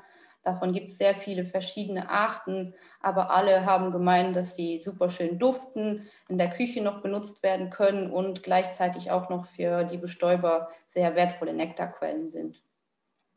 Ein kleiner Tipp für frisch angelegte Beete ist es, kleine Stiefmütterchen, also wilde Stiefmütterchen auszusehen, um so freie Bodenflächen mit Pflanzen zu bedecken, die lange blühen und so dann ungewollte Beikräuter ein bisschen in Schach zu halten. Hier sehen Sie dann nochmal so eine Wildbienen-Nisthilfe, die wir am liebsten natürlich in der Nähe von Blumenwiesen oder Streuobstbeständen aufstellen. Und diese sind, das hier ist jetzt ein Bild von einer frisch aufgestellten Nisthilfe. Hier wurden noch links und rechts 2 Infotafeln angebracht, sodass die Fußgänger gleichzeitig dann auch noch ein paar Informationen zu den Wildbienen bekommen, wenn sie sich hier die Nisthilfe anschauen und den Bienen beim Nestbau sozusagen zuschauen. Kommen wir nun zum praktischen Teil der Aktion Piperlek. Hier geht es vor allem darum, zusammen mit den Gemeinden zu arbeiten und auf den öffentlichen Grünflächen naturnahe Lebensräume für Bestäuber umzusetzen. Dabei geht es zum einen darum, Gemeinden zu beraten in Hinsicht, dass man auch mal eine spontane Vegetation akzeptieren kann oder wie man eine bereits bestehende Wiese aufwerten kann, indem man sie extensiv pflegt. Es werden natürlich auch neue Blumenwiesen angelegt und das zum einen auf bereits mageren Standorten, die aufgefräst werden und neu angesät werden. Oder es kann auch dazu kommen, dass man einen Bodenaustausch macht und die Fläche dann neu ansät. Natürlich werden auch Standorte, je nachdem, wenn sie sich gut eignen, einfach nur aufgewertet, indem zusätzliche Stauden noch gepflanzt werden. Oder es werden komplette Staudenbeete, also Wildstaudenbeete oder Zierstaudenbeete angelegt. Dazu hier einmal ein paar Beispiele. Hier sehen Sie eine Blumenwiese in der Gemeinde Garnisch. Einmal links oben, wie die Fläche vorher aussah und anschließend die eingesäte Blumenwiese, wie sie sich mit dem Laufe der Zeit immer weiter entwickelt und unterschiedlich aussieht. Und im Folgejahr anschließend eine streifenweise Pflegemaat, die zum Vorteil hat, dass zum einen eine zweite Blüte angeregt wird und zum anderen lässt man noch einen Teil der Wiese stehen, sodass weiterhin noch Nahrungsangebot für Bestäuber bestehen bleibt und Insekten wie beispielsweise viele Schmetterlingsraupen, die sich in diesen Lebensräumen entwickeln, können somit auch ihre ganze Entwicklung abschließen und werden nicht durch die Maat zerstört. Hier ist ein Beispiel aus der Gemeinde Bettenburg beim Bahnübergang Nörzange. Hier wurde ein Bodenaustausch gemacht und mit einem mageren Substrat eingefüllt und anschließend mit einer Schottermischung angesät. Und das Ergebnis hiervon sehen Sie hier einmal ganz rechts und unten einmal ein bisschen im Detail.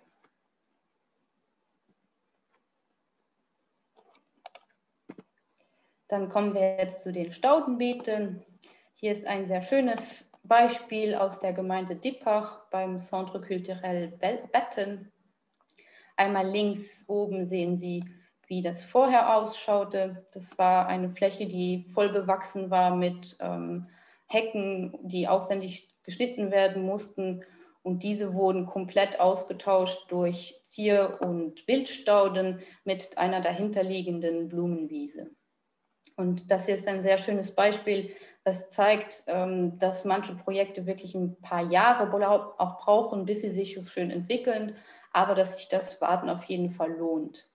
Und auch jetzt gerade, also wenn Sie mal in der Nähe sind, es lohnt sich da vorbeizuschauen, weil gerade jetzt im Juni, das blüht wunderschön und es summt und brummt in allen Ecken. Hier ist ein weiteres Beispiel eines Zierstaudenbeetes und das vor der Schule in Schieren. Hier ist das Konzept etwas aufgeräumter, sage ich mal, also weniger wild.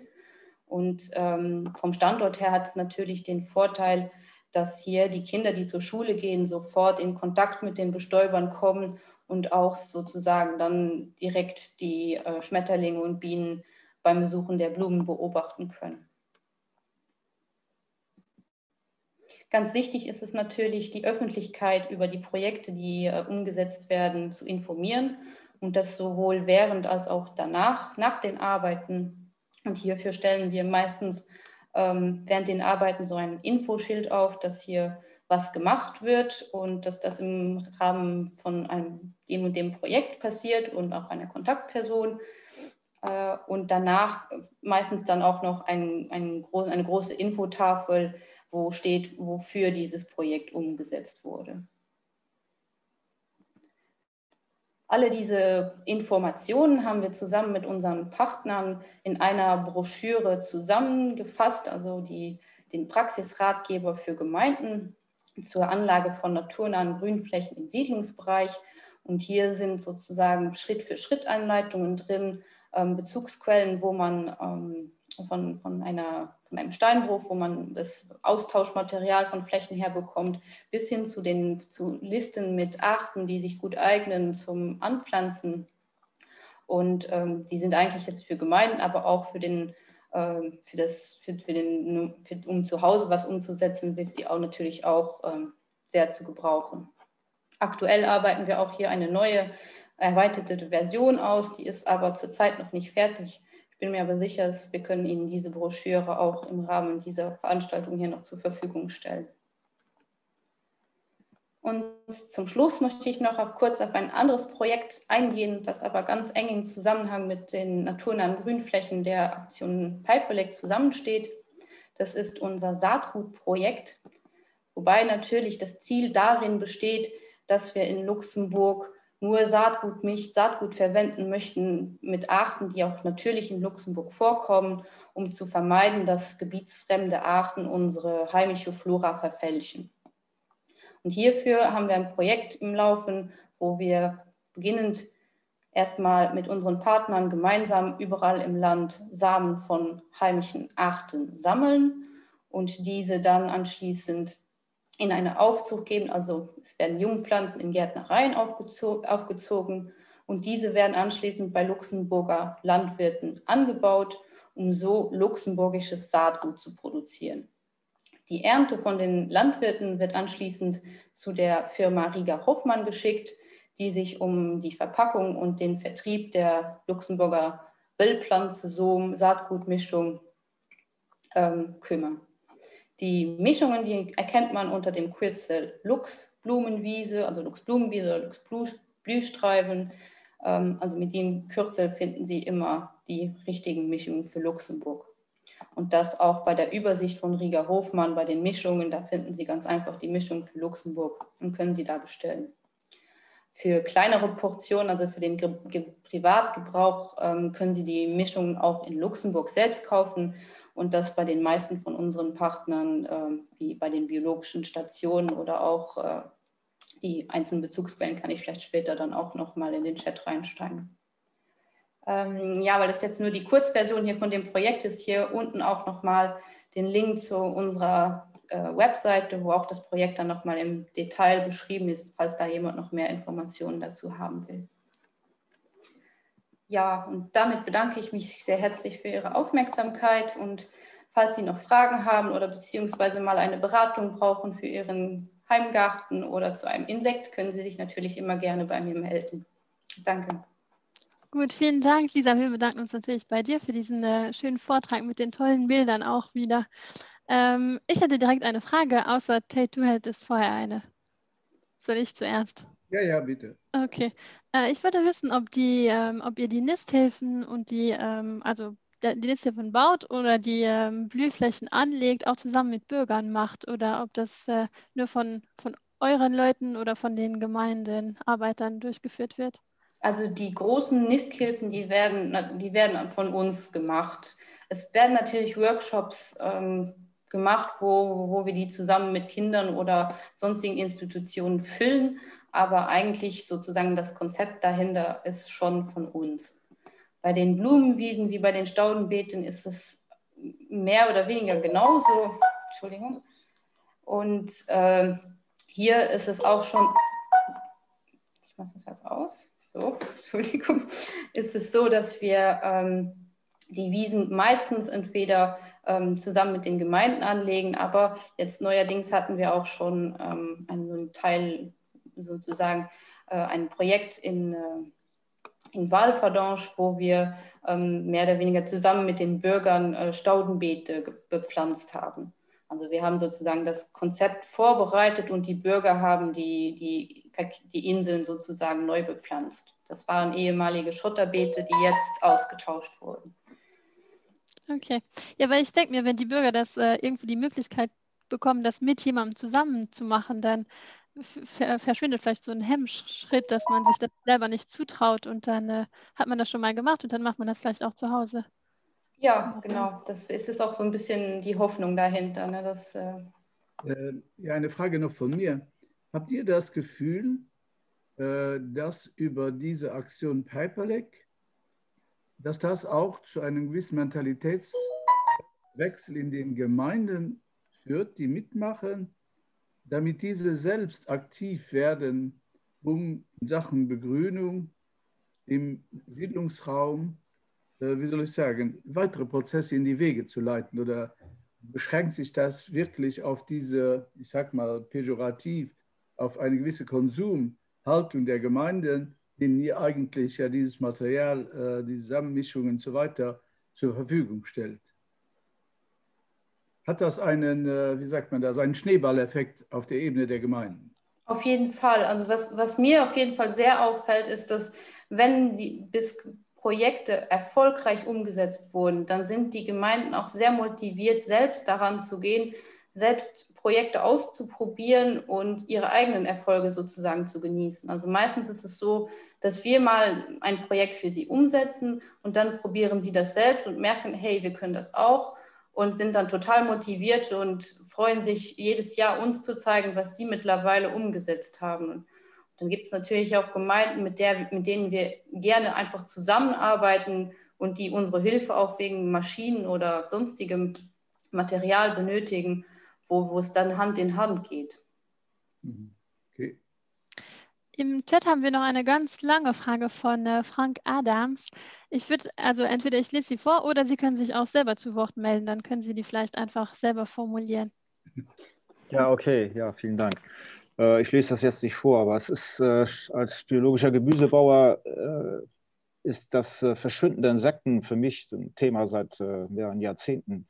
Und das bedrückt mich natürlich, ja, auch professionell gesehen, weil ich Samenbauer bin und auch Bestäuber brauche. Wir pflanzen natürlich sehr viele Blühpflanzen an und ich sehe auch, wenn ich durch die Landschaft fahre, zu gewissen Zeiten in der Landschaft, in der landwirtschaftlichen, auf den landwirtschaftlichen Flächen kaum Blütenpflanzen. Und also ich finde erstmal Ihre Aktion sehr gut und das ist, glaube ich, auch sehr wichtig, dass man mit den Bürgern anfängt in den Gemeinden. Das ist eben so. Bei der Landwirtschaftspolitik muss man vielleicht noch ein bisschen Geduld haben. Aber trotzdem frage ich mich natürlich schon, weil ich persönlich die Situation des Insektensterbens für sehr dramatisch halte. Gerade die letzten 3 Jahre ist mir das immer mehr bewusst geworden. Weil, wie gesagt, auch die Schädlinge verschwinden, also nach meiner Erfahrung. Da könnte man sich ja noch drüber freuen als Landwirt oder als Gemüsebauer, aber das tue ich dann nicht, weil das ist einfach, insgesamt passt das in das Bild. Und ich weiß nicht, ob Sie diese dramatische Situation also genauso sehen und welche Perspektiven sind in Ihrem Projekt, auch wenn Sie jetzt auch in Richtung dieser des Wildpflanzensaatgutprojektes gehen mit Wiesen in den Gemeinden. Da ist man ja sehr schnell bei der Landwirtschaft. Aber ist das immer noch eine Grenze, die man nicht überschreiten kann? Ist das immer noch so eine Art Tabu? Wie sehen Sie da die Perspektiven? Also ich sehe ja schon, dass wir arbeiten, also nicht ich selbst, aber wir arbeiten bei Sicona ja auch sehr stark mit den Landwirten zusammen und da gibt es ja auch Förderungsprogramme, wo sozusagen Blühstreifen direkt auf den Feldern angelegt werden können. Und dazu gibt es ja auch unsere Buntstreifen-Mischung, die wir anbieten hierfür. Und wir sehen das schon so, dass eigentlich bei vielen schon der Funke übergesprungen ist, dass die Leute mittlerweile ein bisschen auch merken, dass da was geschehen muss und dass das auch sinnvoll ist. Natürlich ist es schwer, hier jetzt für jeden zu reden, aber ich glaube, den meisten fällt es wirklich auf, dass ein Problem da ist und das, was passieren muss. Ich meine, man spricht ja schon seit einigen Jahren davon, also es gibt ja auch die Blühstreifen, das gibt es ja auch schon seit vielen 10 Jahren ungefähr. Ist das so eine Art Verzögerungseffekt, also dass man jetzt ein bisschen warten muss, bis sich die Populationen wieder erholen? Weil wie gesagt, ich habe das Gefühl, dass die letzten Jahre nicht besser geworden ist, obwohl ja eigentlich ein Umdenken schon langsam umgesetzt wird.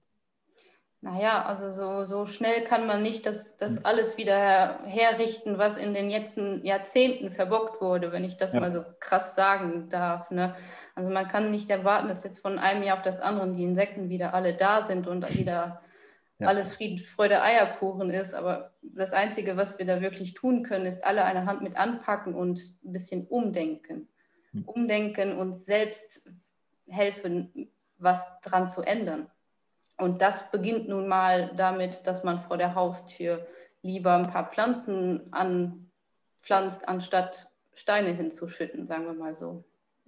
Wenn ich dazu noch was sagen darf, ich glaube, das eine ist, dass jeder sozusagen vor der Haustüre aktiv wird, dass Gemeinden dabei aktiv werden. Aber ich glaube, das Problem kann nur gelöst werden, wenn im Rahmen der Reform der EU-Agrarpolitik entscheidende Weichen anders gestellt werden. Und ihr wisst wahrscheinlich, dass im Moment diese Agrarreform diskutiert wird.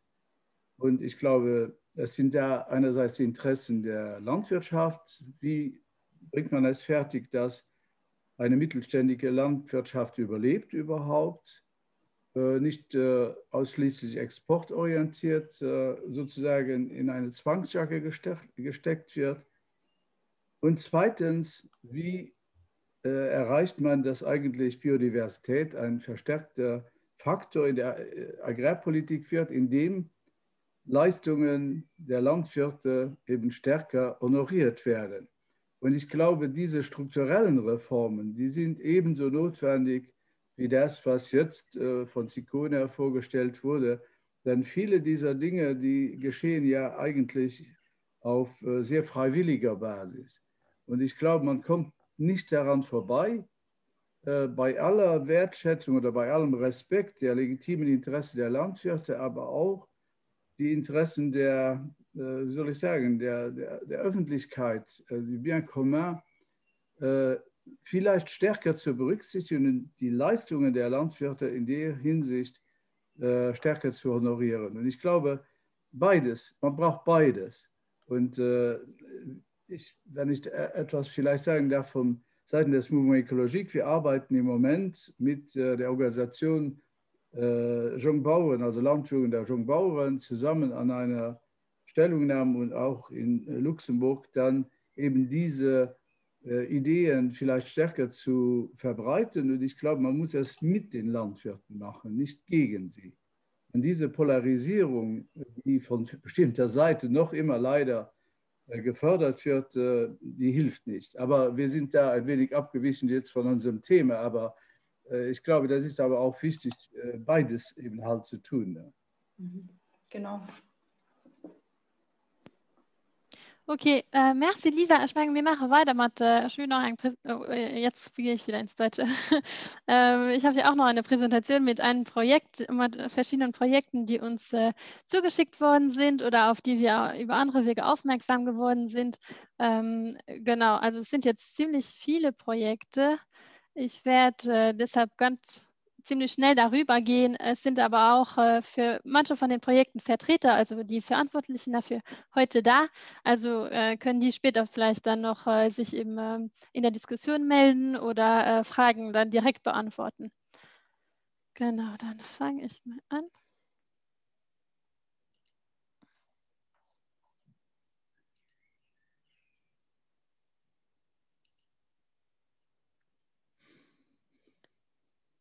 Genau, also wie gesagt, das ist jetzt ein bisschen eine kunterbunte Mischung aus verschiedenen Projekten, viele aus Luxemburg selbst, einige auch aus dem Ausland.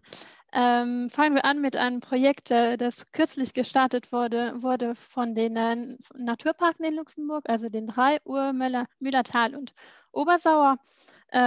Und hier geht es passend zu dem Vortrag, den wir gerade gehört haben, um den Insektenschutz. Also das Projekt nennt sich Naturparke zu Lützeburg in Insektenreich.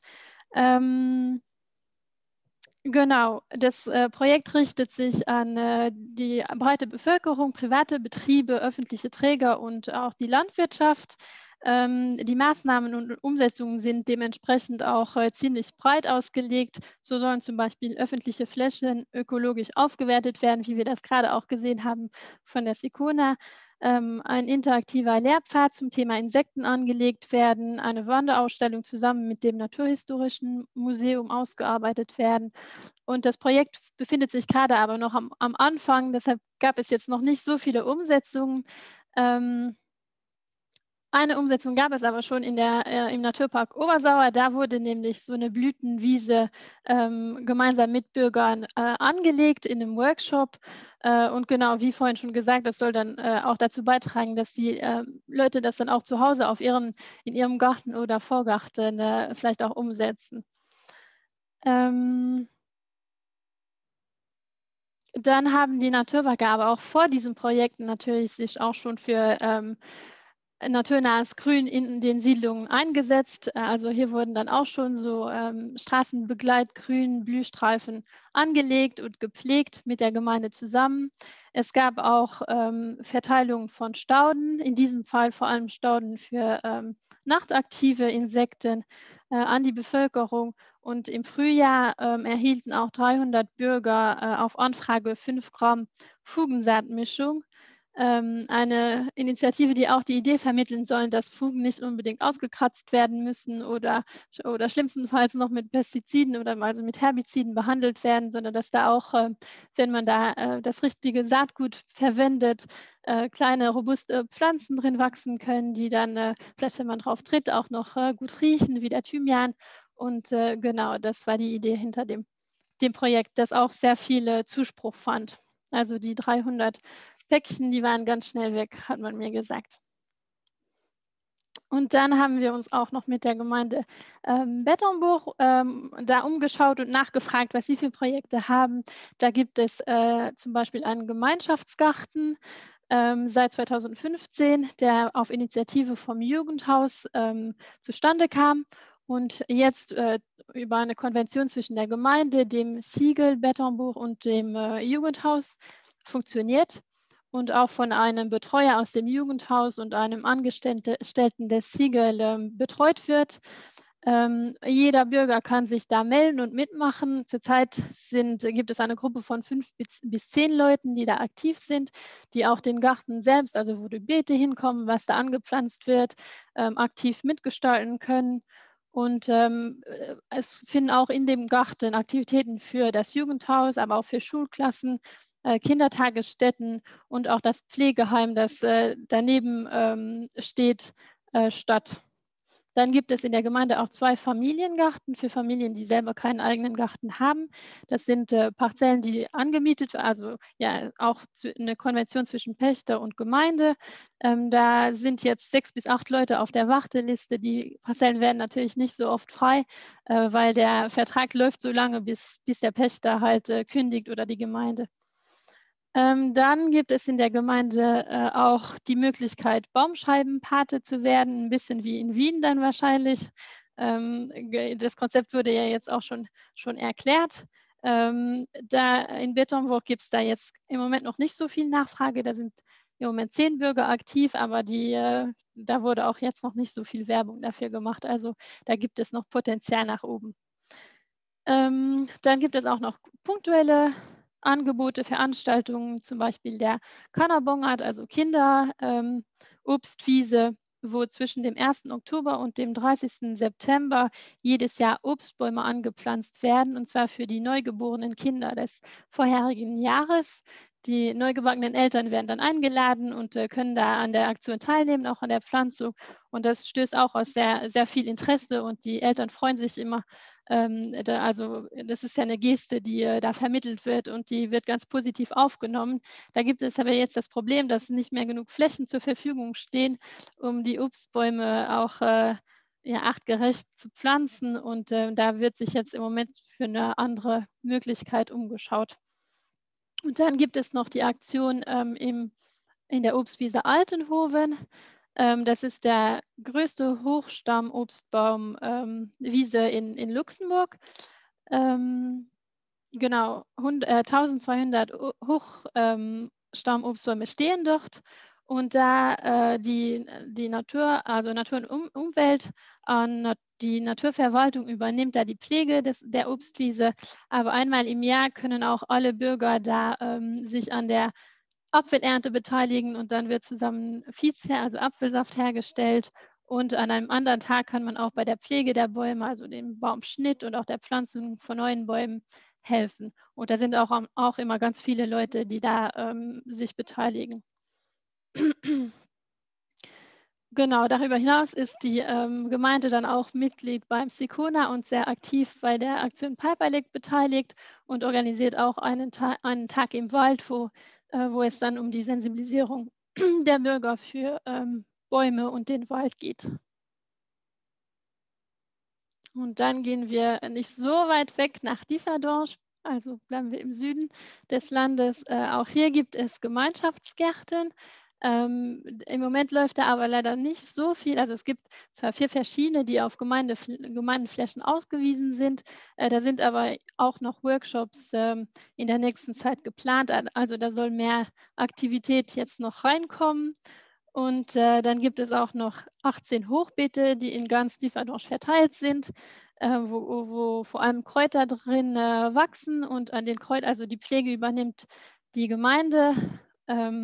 Die Anwohner können sich dann aber an den Kräutern bedienen.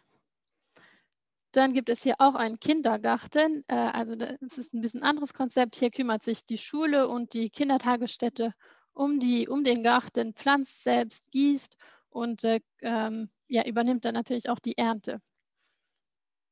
Und dann gibt es noch in der Gemeinde verteilt Obsthecken, wo sich die Bürger auch bedienen können, also Spalierbäume, Heidelbeeren, Himbeeren und auch viele andere Sorten.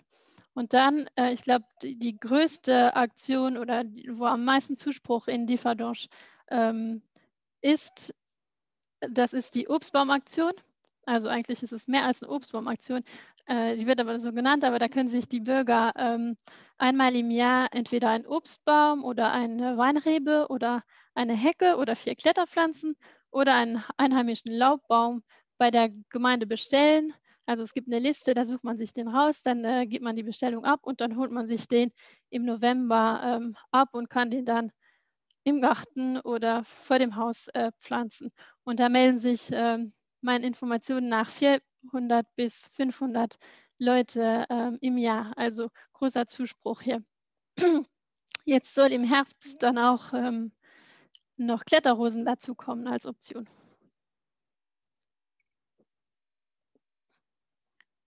Und dann auch hier die Möglichkeit, Baumscheibenpate zu werden.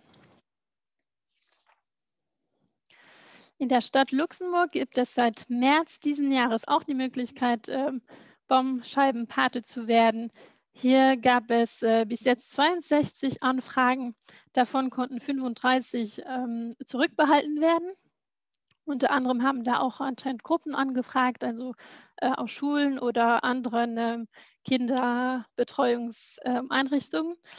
Und ja, warum nur nur so wenig zurückbehalten, weil nicht jede Baumscheibe sich auch dafür eignet, also zu diesem Zweck.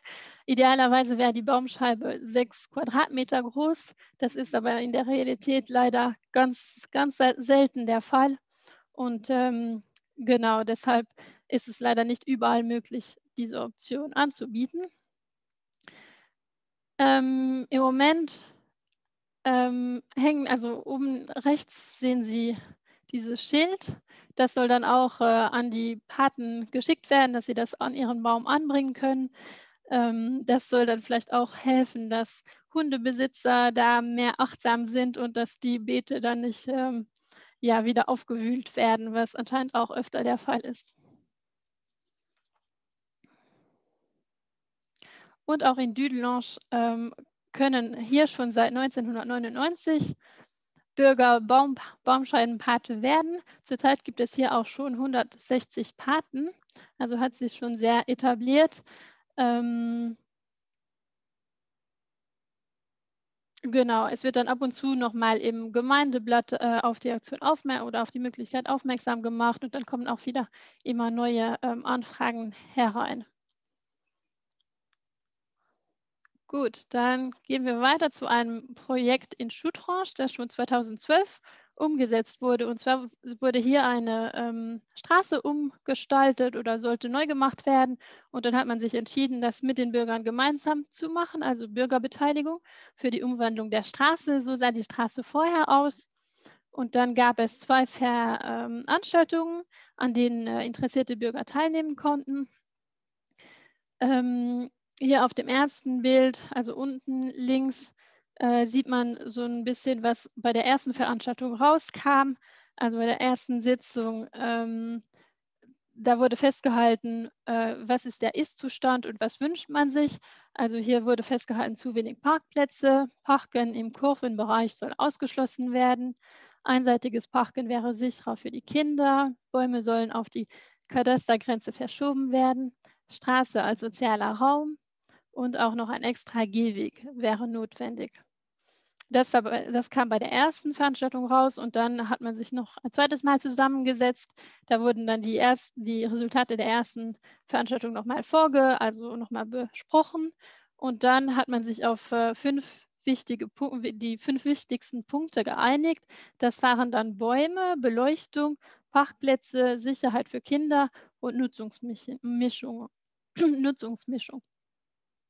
Ja, hier muss aber auch gesagt werden, dass die Meinungen der beteiligten Bürger auch sehr stark auseinandergingen. Also die Aussagen variierten von Kinder gehören nicht auf die Straße bis zu wir wollen eine Kinderspielstraße. Also da muss man dann auch immer Kompromisse machen. Genau, und dann gab es bei dieser zweiten Veranstaltung auch ein Referat von dem Büro, das diese Beteiligung organisiert hat, zu Nutzungsmischung bzw. Nutzungstrennung der Straße. Und daraufhin wurde dann eine Liste gemacht, das ist das Bild in der Mitte unten, von den Vor- und Nachteilen für die Nutzung von einer Nutzungsmischung oder Trennung. Und danach wurde dann abgestimmt. Und wie Sie sehen können, war die Abstimmung doch ziemlich klar in Richtung Funktionsmischung. Und so, genau, diese Resultate wurden dann der Gemeinde weitergegeben und flossen dann in die Planung und Umsetzung der Straße mit ein. Und so sah das Resultat dann aus. Also oben sehen Sie das Konzept, was dann festgehalten wurde und wie das später in der Umsetzung aussah. Also es war wurde dann eine barrierefreie Straße. Genau, trotzdem mit Bäumen und auch mit einigen Pflanzenbeeten.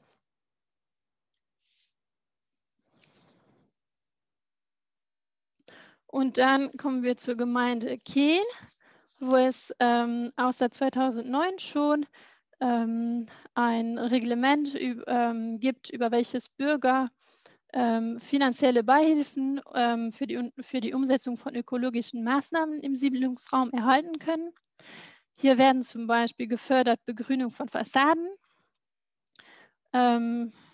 Ja, also nur um ein paar Ziffern zu nennen, man erhält zum Beispiel 50 € pro Quadratmeter für das Ausheben der Pflanzgrube und dann nochmal 5 € pro Quadratmeter für die Installation eines Klettergerüsts und 5 € pro Pflanze. Die Pflanze muss aber dann in dem Boden angebracht werden, also es kann keine Gefäßpflanzung gemacht werden. Auch bezuschusst wird die Installation von extensiven Dachbegrünungen, wie hier auf dem Foto erkennbar, hier dann auch direkt mit Photovoltaikanlagen kombiniert. Man kriegt auch eine Bezuschussung für die Entsiegelung einer versiegelten Fläche, weil das die Kanalisation entlastet. Auch bezuschusst wird der Bau einer der Wiederaufbau einer Trockenmauer, die Anlage eines natürlichen Tümpels oder Weihers, die Anlage einer natürlichen Hecke und die Anlage einer Streuobstwiese oder Pflanzung von Solidärbäumen. Leider werden diese Beihilfen aber nicht so häufig in Anspruch genommen. Das könnte aber auch daran liegen, dass nicht so viele Leute davon wissen, beziehungsweise vielleicht ist der Aufwand ist nicht so groß eigentlich, diese Beihilfen zu bekommen. Man muss halt ein Formular ausfüllen und dann wird das nochmal kontrolliert. Genau, aber es gibt da jetzt nicht so viele Anfragen. Und dann noch zu einer rezenten Aktion von der Naturverwaltung in Zusammenarbeit mit den Gemeinden. Es handelt sich hier um einen Aufruf an die Bürger, Fotos mit den Koordinaten von bemerkenswerten Bäumen einzusenden. Das Ziel ist es hier, für die Bäume zu sensibilisieren, also Aufmerksamkeit auf die Bäume zu richten, auch im Siedlungsraum. Bis jetzt beteiligen sich 18 Gemeinden an der Aktion und es sind 30 Fotos eingeschickt worden. Aber die Aktion läuft auch noch bis Mitte September. Und genau, also wenn Sie da interessiert sind mitzumachen, können Sie sich, glaube ich, noch immer melden, auch als Gemeinde oder halt als Privatperson da Fotos reinzuschicken. Bleiben wir bei Bäumen. Das ist also ein Tool, was verschiedene Gemeinden benutzen, um also eine Datenbank eigentlich, welcher eine Bestandsaufnahme der Bäume im Siedlungsraum möglich macht. Hier in Differdange, also eine Fotoaufnahme, wie das aussieht. Sie benutzen also Baumkadaster heißt es, die Datenbank, und das Tool heißt Arbocada, Entschuldigung. Und genau,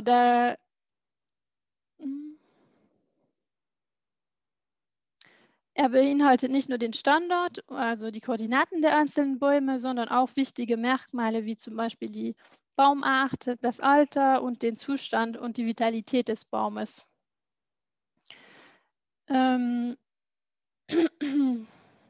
Diese Bestandsaufnahme kann dann dazu genutzt werden, um den Unterhalt der Bäume zu planen, Kontrollen zu planen und die Personen- und Verkehrssicherheit sicherzustellen.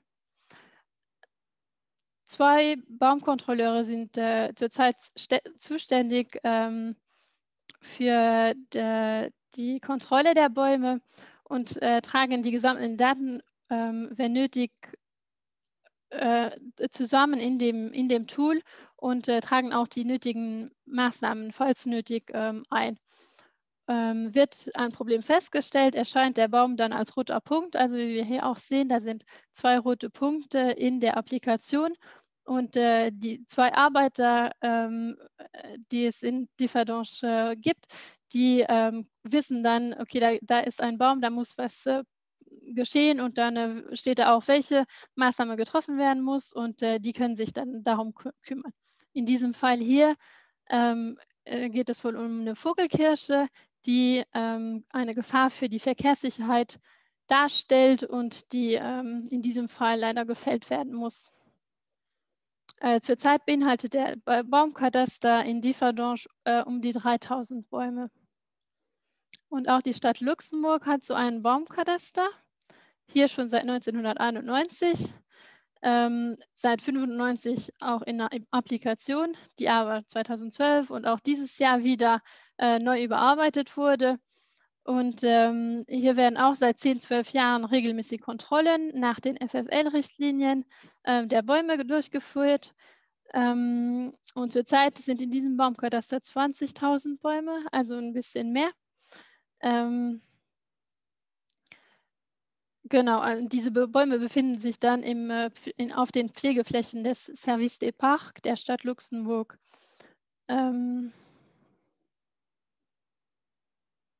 Hier auf dem Bild hier, also in dieser Aufnahme sehen wir einen Trompetenbaum, gewöhnlichen Trompetenbaum, und hier scheint aber kein Problem vorzuliegen, also keine Pflegemaßnahmen nötig.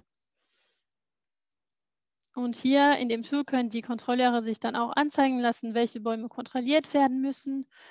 Und auch die zu erledigenden Pflegemaßnahmen können in einer Liste aufgezeigt werden. Bei der Stadt Luxemburg sind es 3 Baumkontrolleure und 6 bis 8 Baumpfleger, die da regelmäßig unterwegs sind.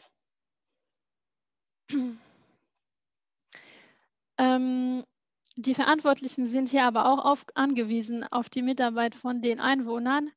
Man kann dann, also wenn man irgendwo einen Schaden sieht, dann kann man den melden. Das hilft denen dann auch die Übersicht zu behalten.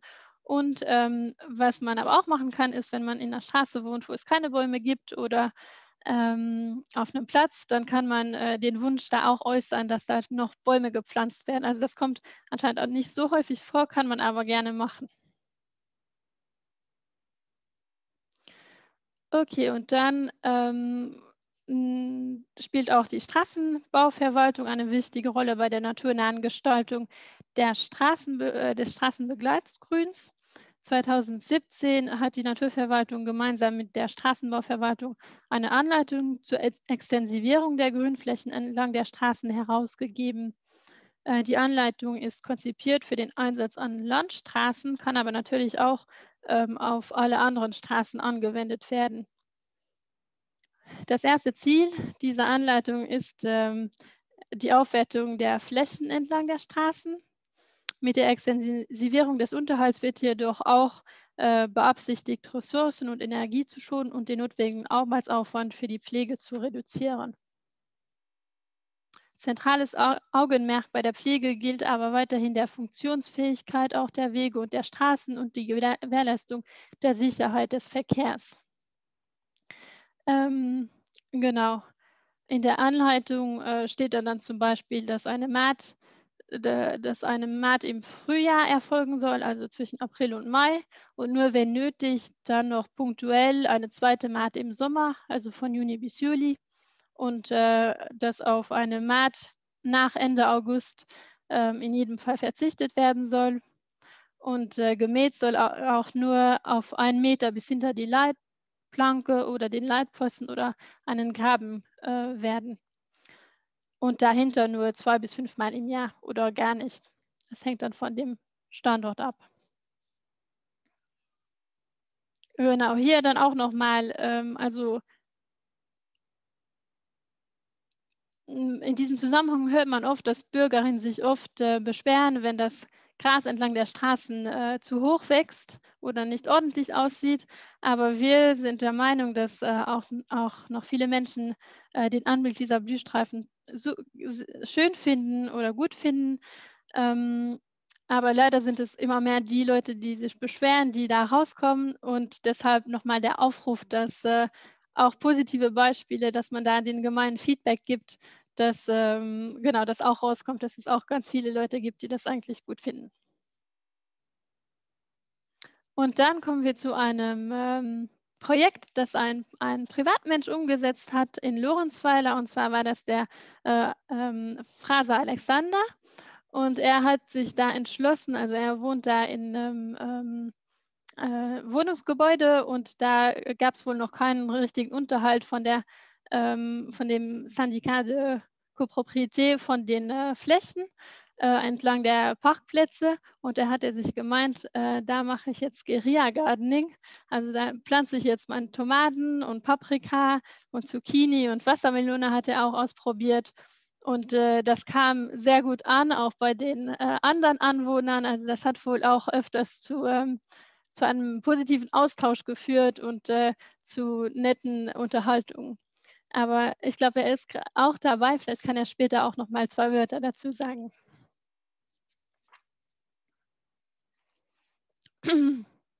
Und dann hier auch noch eine Gruppe von Leuten, die sich im Alzettetal zusammengetan haben, also unter dem Transition Movement. Da gibt es eine Aktionsgruppe Wild Ulzestal seit nicht so lang, ich glaube ein paar Jahren. Und dessen Ziel es ist, die Biodiversität im urbanen Raum zu fördern. Und bisher hatten sie ein paar Aktionen, leider das letzte Jahr ein bisschen weniger wegen der Corona-Situation. Aber es wurden schon ein Seedbomb-Picknick durchgeführt. Es gab schon ein Seminar zur Wildblumenwiese, Entschuldigung. Und es wurde auch schon gemeinsam Müll eingesammelt und es gab eine Fahrradtour, wo man auf der Suche nach Biotopen war und wahrscheinlich auch welche gefunden hat, hoffentlich. Und jetzt vor kurzem wurden auch Gemeinden angeschrieben, um zu fragen, ob sie der Gruppe Flächen zur Verfügung stellen können, wo sie weitere Blumenwiesen anlegen können. Und da gab es jetzt auch schon Zusagen von der Gemeinde Lorenzweiler, wenn ich mich richtig erinnere, die 2 Flächen zur Verfügung gestellt hat. Also da passiert noch was.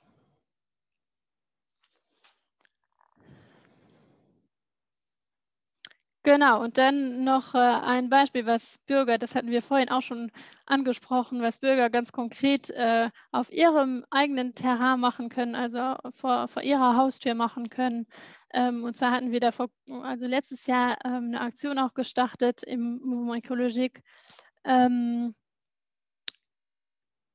Die hieß Nein zum Schottergarten, lebende Vielfalt anstelle von grauen Wüsten, wo es genau darum geht, darauf aufmerksam zu machen, dass man auch vor der eigenen Haustür besser insektenfreundliche Pflanzen pflanzt, als lebensfeindliche Schottergärten anlegt. Wie können da die Gemeinden, die Bürger dabei unterstützen? Da gibt es mehrere Möglichkeiten. Also zuerstens mit guten Beispielen vorgehen, also nicht auf den eigenen Gemeindeflächen oder Baumscheiben Schottergärten anlegen und dann auch über Sensibilisierungskampagnen und Publikationen, aber auch konkrete Workshops, wie wir das vorhin auch schon gesehen haben, oder ein Beratungsangebot, wo die Leute nachfragen können, wenn sie Fragen haben oder auch Unterstützung bekommen. Und dann, wie auch schon angedeutet wurde oder wie wir es auch in unserer Aktion vorgeschlagen haben, über Reglementierung, also im Bebauungsplan oder Teilbebauungsplan oder auch über den Reglement sur les bâtisses festzuhalten, dass die Anlage von neuen Schottergärten einfach nicht mehr erlaubt ist. Dies gilt aber auch für andere Sachen, kann man zum Beispiel auch bei neuen PHPs festhalten, dass Flachdächer begrünt werden müssen. Das passiert zum Beispiel auch in der Gemeinde Schifflange oder in verschiedenen PHPs der Stadt Luxemburg haben wir das auch schon gesehen. Dann könnten Gemeinden eigentlich auch oder verschiedene gehen auch auf den Weg wie Bertrange, wenn das, ich glaube, das ist noch nicht ganz durch, aber da gab es einen Artikel in der Zeitung, dass die den Rückbau von Schottergärten finanziell unterstützen möchten. Wir sehen das als okay, wenn es zeitlich begrenzt ist, also einfach als Anreiz, um die Umsetzung zu fördern, besonders wenn es eben zeitlich begrenzt ist, dann lässt man das auch nicht schleifen. Und auf der anderen Seite wäre es auch eine gute Geste, sich eben an dieser Umgestaltung finanziell zu beteiligen. Ganz besonders, wenn man auch sagt, dass die Leute ja vorher auch da Geld reingesteckt hatten und vielleicht einfach nicht gut informiert waren, beziehungsweise haben sie das Haus so gekauft. Genau, bei allen Förderprogrammen wäre aber auch eine klare Zielsetzung, ein Konzept der Vernetzung und eine Evaluation der Ergebnisse wichtig. Und dann kommen wir noch zu einem ausländischen Projekt oder beziehungsweise regionübergreifenden Projekt, das Projekt 100 Lebenstürme für die Mosel. Das wurde von der Regionalinitiative Faszination Mosel in Zusammenarbeit mit dem Dienstleitungszentrum ländlicher Raum und dem Bauern-Winzerverband Rheinland-Nassau im Weinbauangebiet Mosel von Koblenz bis Perl organisiert. Und Ziel ist es, bis Mai 2021, also bis jetzt, insgesamt 100 riesige Insektenhotels von Winzern, Bauern, Vereinen, Kommunen, Schulen, Kitas und anderen Akteuren und Einrichtungen errichten zu lassen. Die Lebensbäume sollen dann nicht nur Wildbienen, sondern auch Käfern, Schmetterlingen und anderen Nützlingen, Spinnen, Reptilien bis hin zu Kleinsäugern Lebensraum gewähren.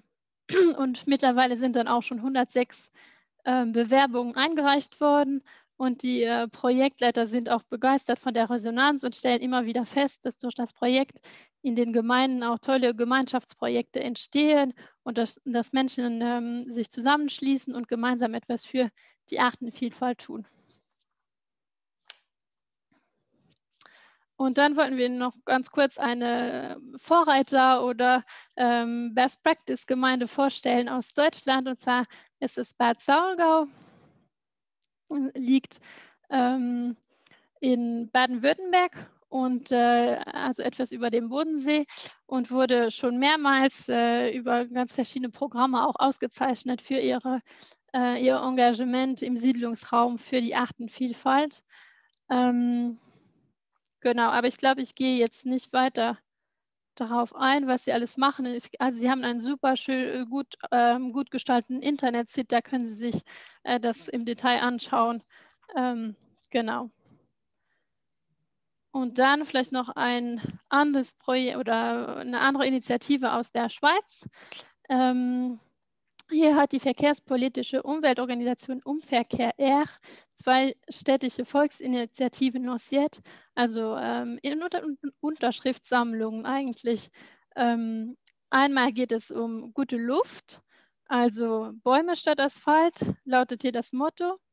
Und die Idee dahinter ist es, jedes Jahr 0,5% der Straßenfläche in Grünraum mit vielen Bäumen umzuwandeln. Und das zweite Projekt ist die Zukunftsinitiative. Und auch hier sollen 0,5% der Parkplätze und Autostraßen verschwinden, und zwar für den Fuß-, Fahrradverkehr und den öffentlichen Verkehr. Genau, das käme dann auf 10% über die nächsten 10 Jahre. Und da wurden zum Beispiel in St. Gallen auch schon die notwendigen Unterschriften erreicht. Und dann nochmal hier zurück nach Luxemburg. Also Sie kennen wahrscheinlich schon alle den geplanten Naturpakt, der auch schon vorgestellt wurde, noch nicht in Kraft ist, aber bald kommt, wo viele Gemeinden auch viel Hoffnung drauf setzen, dass sie dann ihre Naturschutzprojekte darüber ein bisschen honoriert bekommen. Genau, da gibt es auch einen Maßnahmenkatalog mit 6 Bereichen. Einmal allgemeine Strategie, Offenlandschaft, Wald, Feuchtgebiete, stehende und fließende Gewässer und Kommunikation und Kooperation. Und daneben auch den Bereich Siedlungsraum, wo es 19 verschiedene Maßnahmen gibt. Ich habe hier nochmal so ein paar Beispiele von den Maßnahmen aufgelistet. Ich glaube, ich lese die aber jetzt nicht vor, weil wir sind schon ein bisschen spät dran. Dann nur kurz zum Erwähnen, dass es auch den Klimapakt gibt, mittlerweile schon den 2.0, also die zweite Version. Da stehen jetzt nicht so viele Maßnahmen drin, die das Grün beinhalten, können aber vor allem auf das Regenwassermanagement und die versickerungsfähigen Flächen, begrünte Dachflächen und so weiter. Da steht aber dann auch alles in der Strategie für die Klimaanpassung von 2018 bis 2023. Da sind auch noch mal ein paar Maßnahmen, die in dieser Strategie stehen, aufgezeigt. Genau, und dann bin ich eigentlich auch schon fertig. Nochmal mit der Aufforderung, wenn Sie noch interessante und innovative Projekte kennen und sie gerne noch reinzuschicken. Wir nehmen die gerne auf und schauen dann, wie wir ja, die noch, also ja, wir nehmen die auf und dann das Webinar wird nämlich, also, ich erzähle das, ich wollte das nachher erzählen, aber ich würde sagen, wir schließen jetzt. Wir schließen das hier auf und dann sagen wir das nachher. Ja, okay. So, vielen herzlichen Dank an Michel, einerseits für die unwahrscheinlich detaillierte Recherchearbeit. Vielen Dank auch an die Gemeinden, die Informationen übermittelt haben. Ich glaube, das sind ganz bestimmt nicht alle Beispiele, die es in Luxemburg oder in der Großregion gibt. Deshalb der Aufruf, falls ihr noch andere kennt, uns die reinzuschicken, damit wir die Dokumentation in der Hinsicht vertiefen können. So, es ist jetzt 19 Uhr.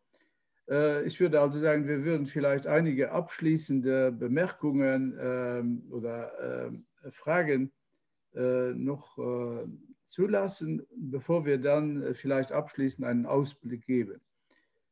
Die Frage ist, wie kann man jetzt diese Dynamik, die in den verschiedenen Gemeinden besteht, wie kann man die fördern? Ich glaube, das wäre vielleicht interessant, dass einige dazu Stellung nehmen. Liet. Ich war jetzt nicht darauf gefasst, dass ich auf eine Frage antworten soll. Nein, ich wollte nur, also es war jetzt sehr spannend für mich zu sehen, dass es bei diesen Projekten in Luxemburg gar nicht so viel anders ist als bei uns. In Wien, in einer Großstadt, die Beschwerden, dass etwas unordentlich ausschaut oder nicht schön ausschaut, die gibt es bei uns genauso. Wenn irgendetwas naturnah gestaltet ist, sehen viele Leute das gar nicht, sondern wollen die Primelchen genau in einer Reihe sehen. Das passiert hier genauso und man kann dem nur entgegnen, oder es wird halt auch hier gemacht, wahrscheinlich gar nicht anders als in Luxemburg, mit Reden, Erklären und Reden und Reden und Reden und Infotafeln aufschreiben, also die Leute informieren. Was ich ganz spannend gefunden habe in Differdange, diese Projekte mit den Hochbeeten, mit den Kräutergärten, Obst und so weiter. Es gibt auch die Obststadt Wien, also eher am Rande von Wien, aber auch in einem Bezirk, der weiter Richtung Zentrum liegt, gibt es auch Obstbäume, die die Leute selber pflegen, selber ernten können, weil es in der Stadt sonst eher schwierig ist mit Obstbäumen, weil immer eben auch hier dann sofort die Angst ist, das fällt runter, das Obst, es kommen Insekten und das ist alles super gefährlich. Aber auch da ist ein Umdenken, einfach weil diese Obststadt Wien gegründet wurde. Und bei Differdange hätte ich die Frage, ich weiß nicht, Michel, ob du das beantworten könntest, diese Hochbeete, die Kräuter und so weiter, funktioniert das? Oder weil hier hat man auch schon zweimal versucht, einen offenen Gemeinschaftsgarten, der einfach, ich sage mal, angepflanzt wird und jeder kann sich was nehmen und das hat nicht gut funktioniert.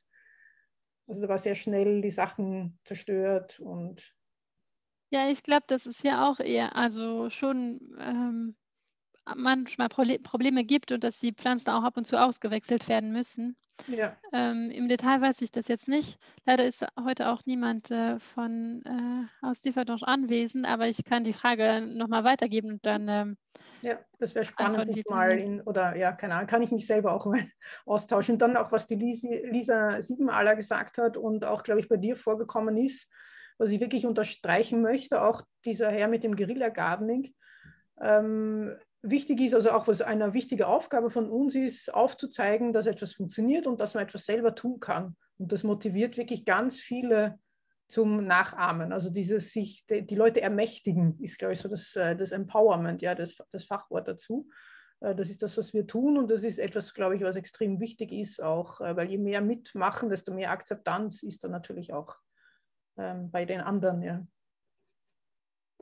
Gibt es vielleicht Vertreter von Umweltkommissionen oder Gemeinden, die vielleicht noch etwas beitragen möchten zu einem Thema, was heute Abend angesprochen wurde? Ja, wenn ich was sagen dürfte, ich hatte noch einen Beitrag zum Beitrag von Lisa Siebenaller. Der letzte Satz, Lux Schotterrasen, hat mich etwas irritiert. Ich glaube, ich habe ihn nur falsch verstanden. Ich stand 50% Blumen, 50% Gräser.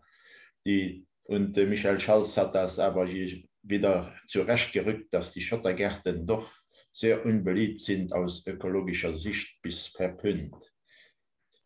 Aber für Lisa noch wollte ich danken, dass sie das Schmetterlingsbeet bei der Grundschule in Schieren als Vorzeige gezeigt hat. Und bei der Einweihung, bei der Pressekonferenz, das war bei schönem Wetter, die Schmetterlinge flogen umher und ein Anwesender dachte, Sikona hätte die Schmetterlinge mitgebracht.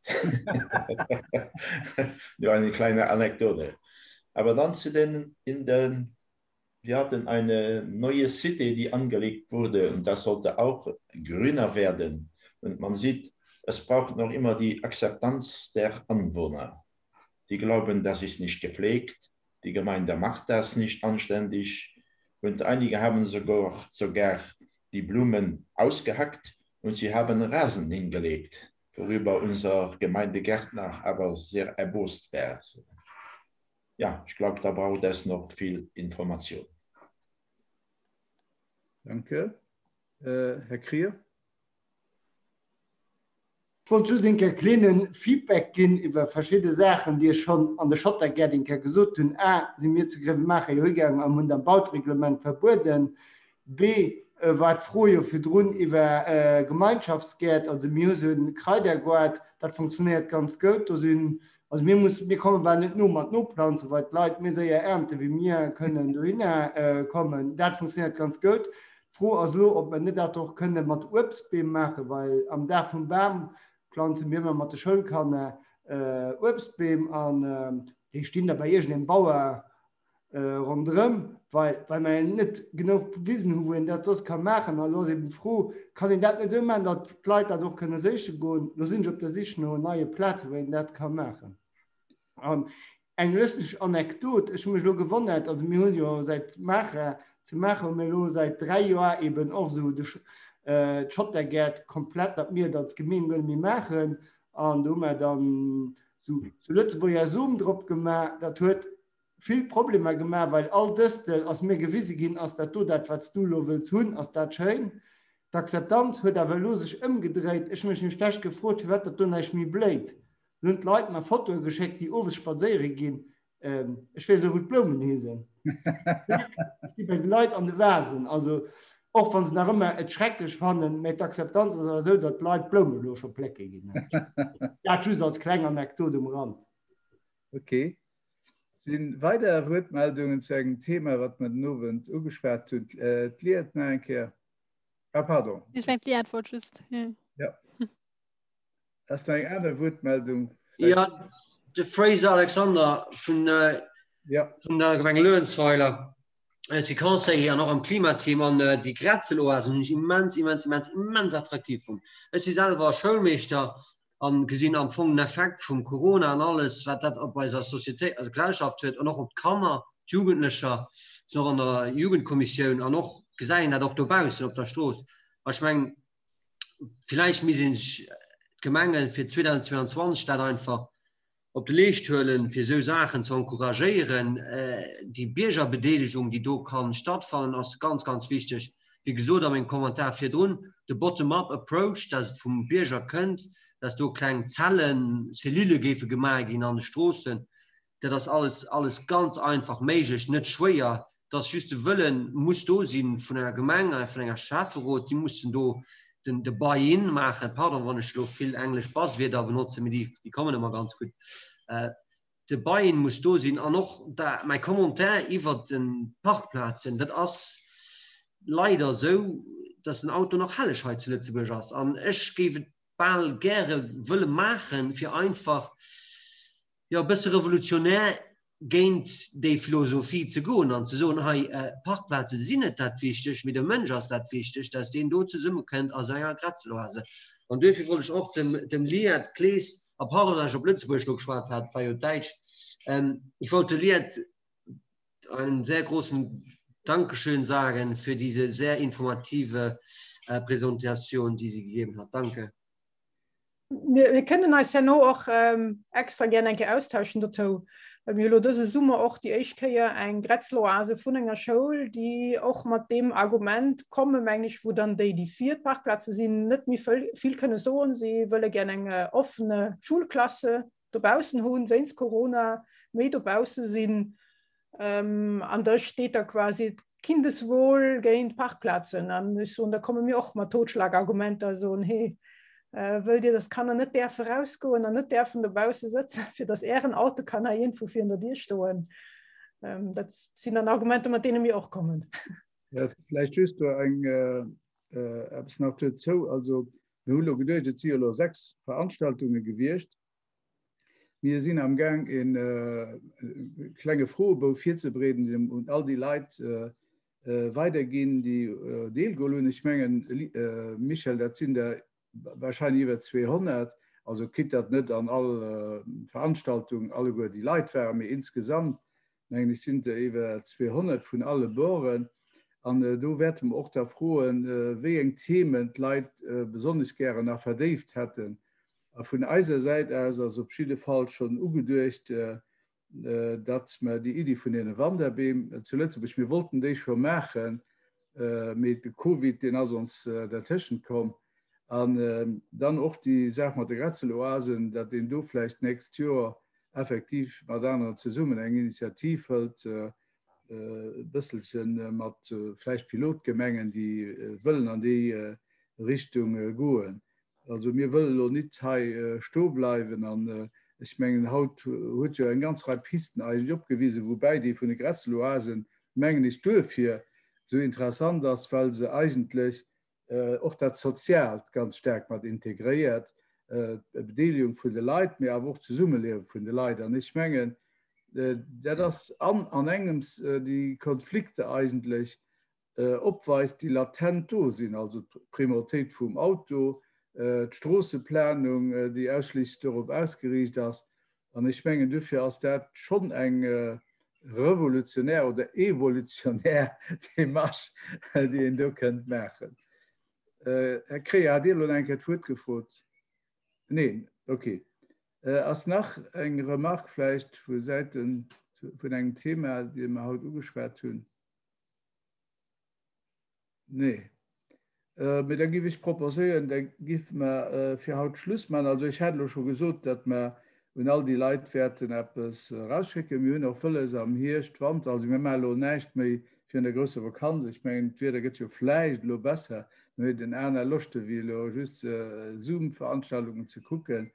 Wir geben aber am Hirsch mit dieser oder der Zoom-Veranstaltung 4 Uhr fahren an hauptsächlich Themen vertiefen. Wir werden eng von der nächsten Wert über die rechtliche Sache sehen, also was eine Gemenge am Kader von PAG, von PHP und etc. kann machen, weil ich meine, das ist ja auch eine ganz wichtige Rolle. Und da wollen wir eben, wie gesagt, aber eine Reihe Aktionen zusammen mit anderen Akteuren an Fehlläden für mehr konkret Terrain. Aber wir können Sachen zu machen. Da hoffen wir, dass möglichst viel von denen, die nur gelöscht haben oder matt gemacht haben, in der Info auch Delien, vielleicht den durch vieles rauskennen. Ich wollte aber, ich habe vielmals Merci sagen, aber sonst natürlich dem Liat, dem Lisa und auch natürlich dem Michel, was eine ganze Reihe von den Veranstaltungen moderiert hat und Recherche auch gemacht hat. Also, vielmals Merci. Merci auch unserem Übersetzer nach oder unsere Übersetzerin. Ich bin die Übersetzerin vergessen, entschuldigt. Donc, merci beaucoup également à la traductrice. Voilà, ich meine, wir geben dann durch stehen bleiben und wir hoffen, ich dann am Hirsch bei dieser oder der Gelegenheit zu gesehen und ich hoffe, dass den Message, den dann nur an all den Veranstaltungen probiert, gehen aus von allen möglichen Leuten führen zu bringen, dass den auch auf fruchtbare Boden fällt. Vielmals merci, bleibt gesund und über schöne Summe.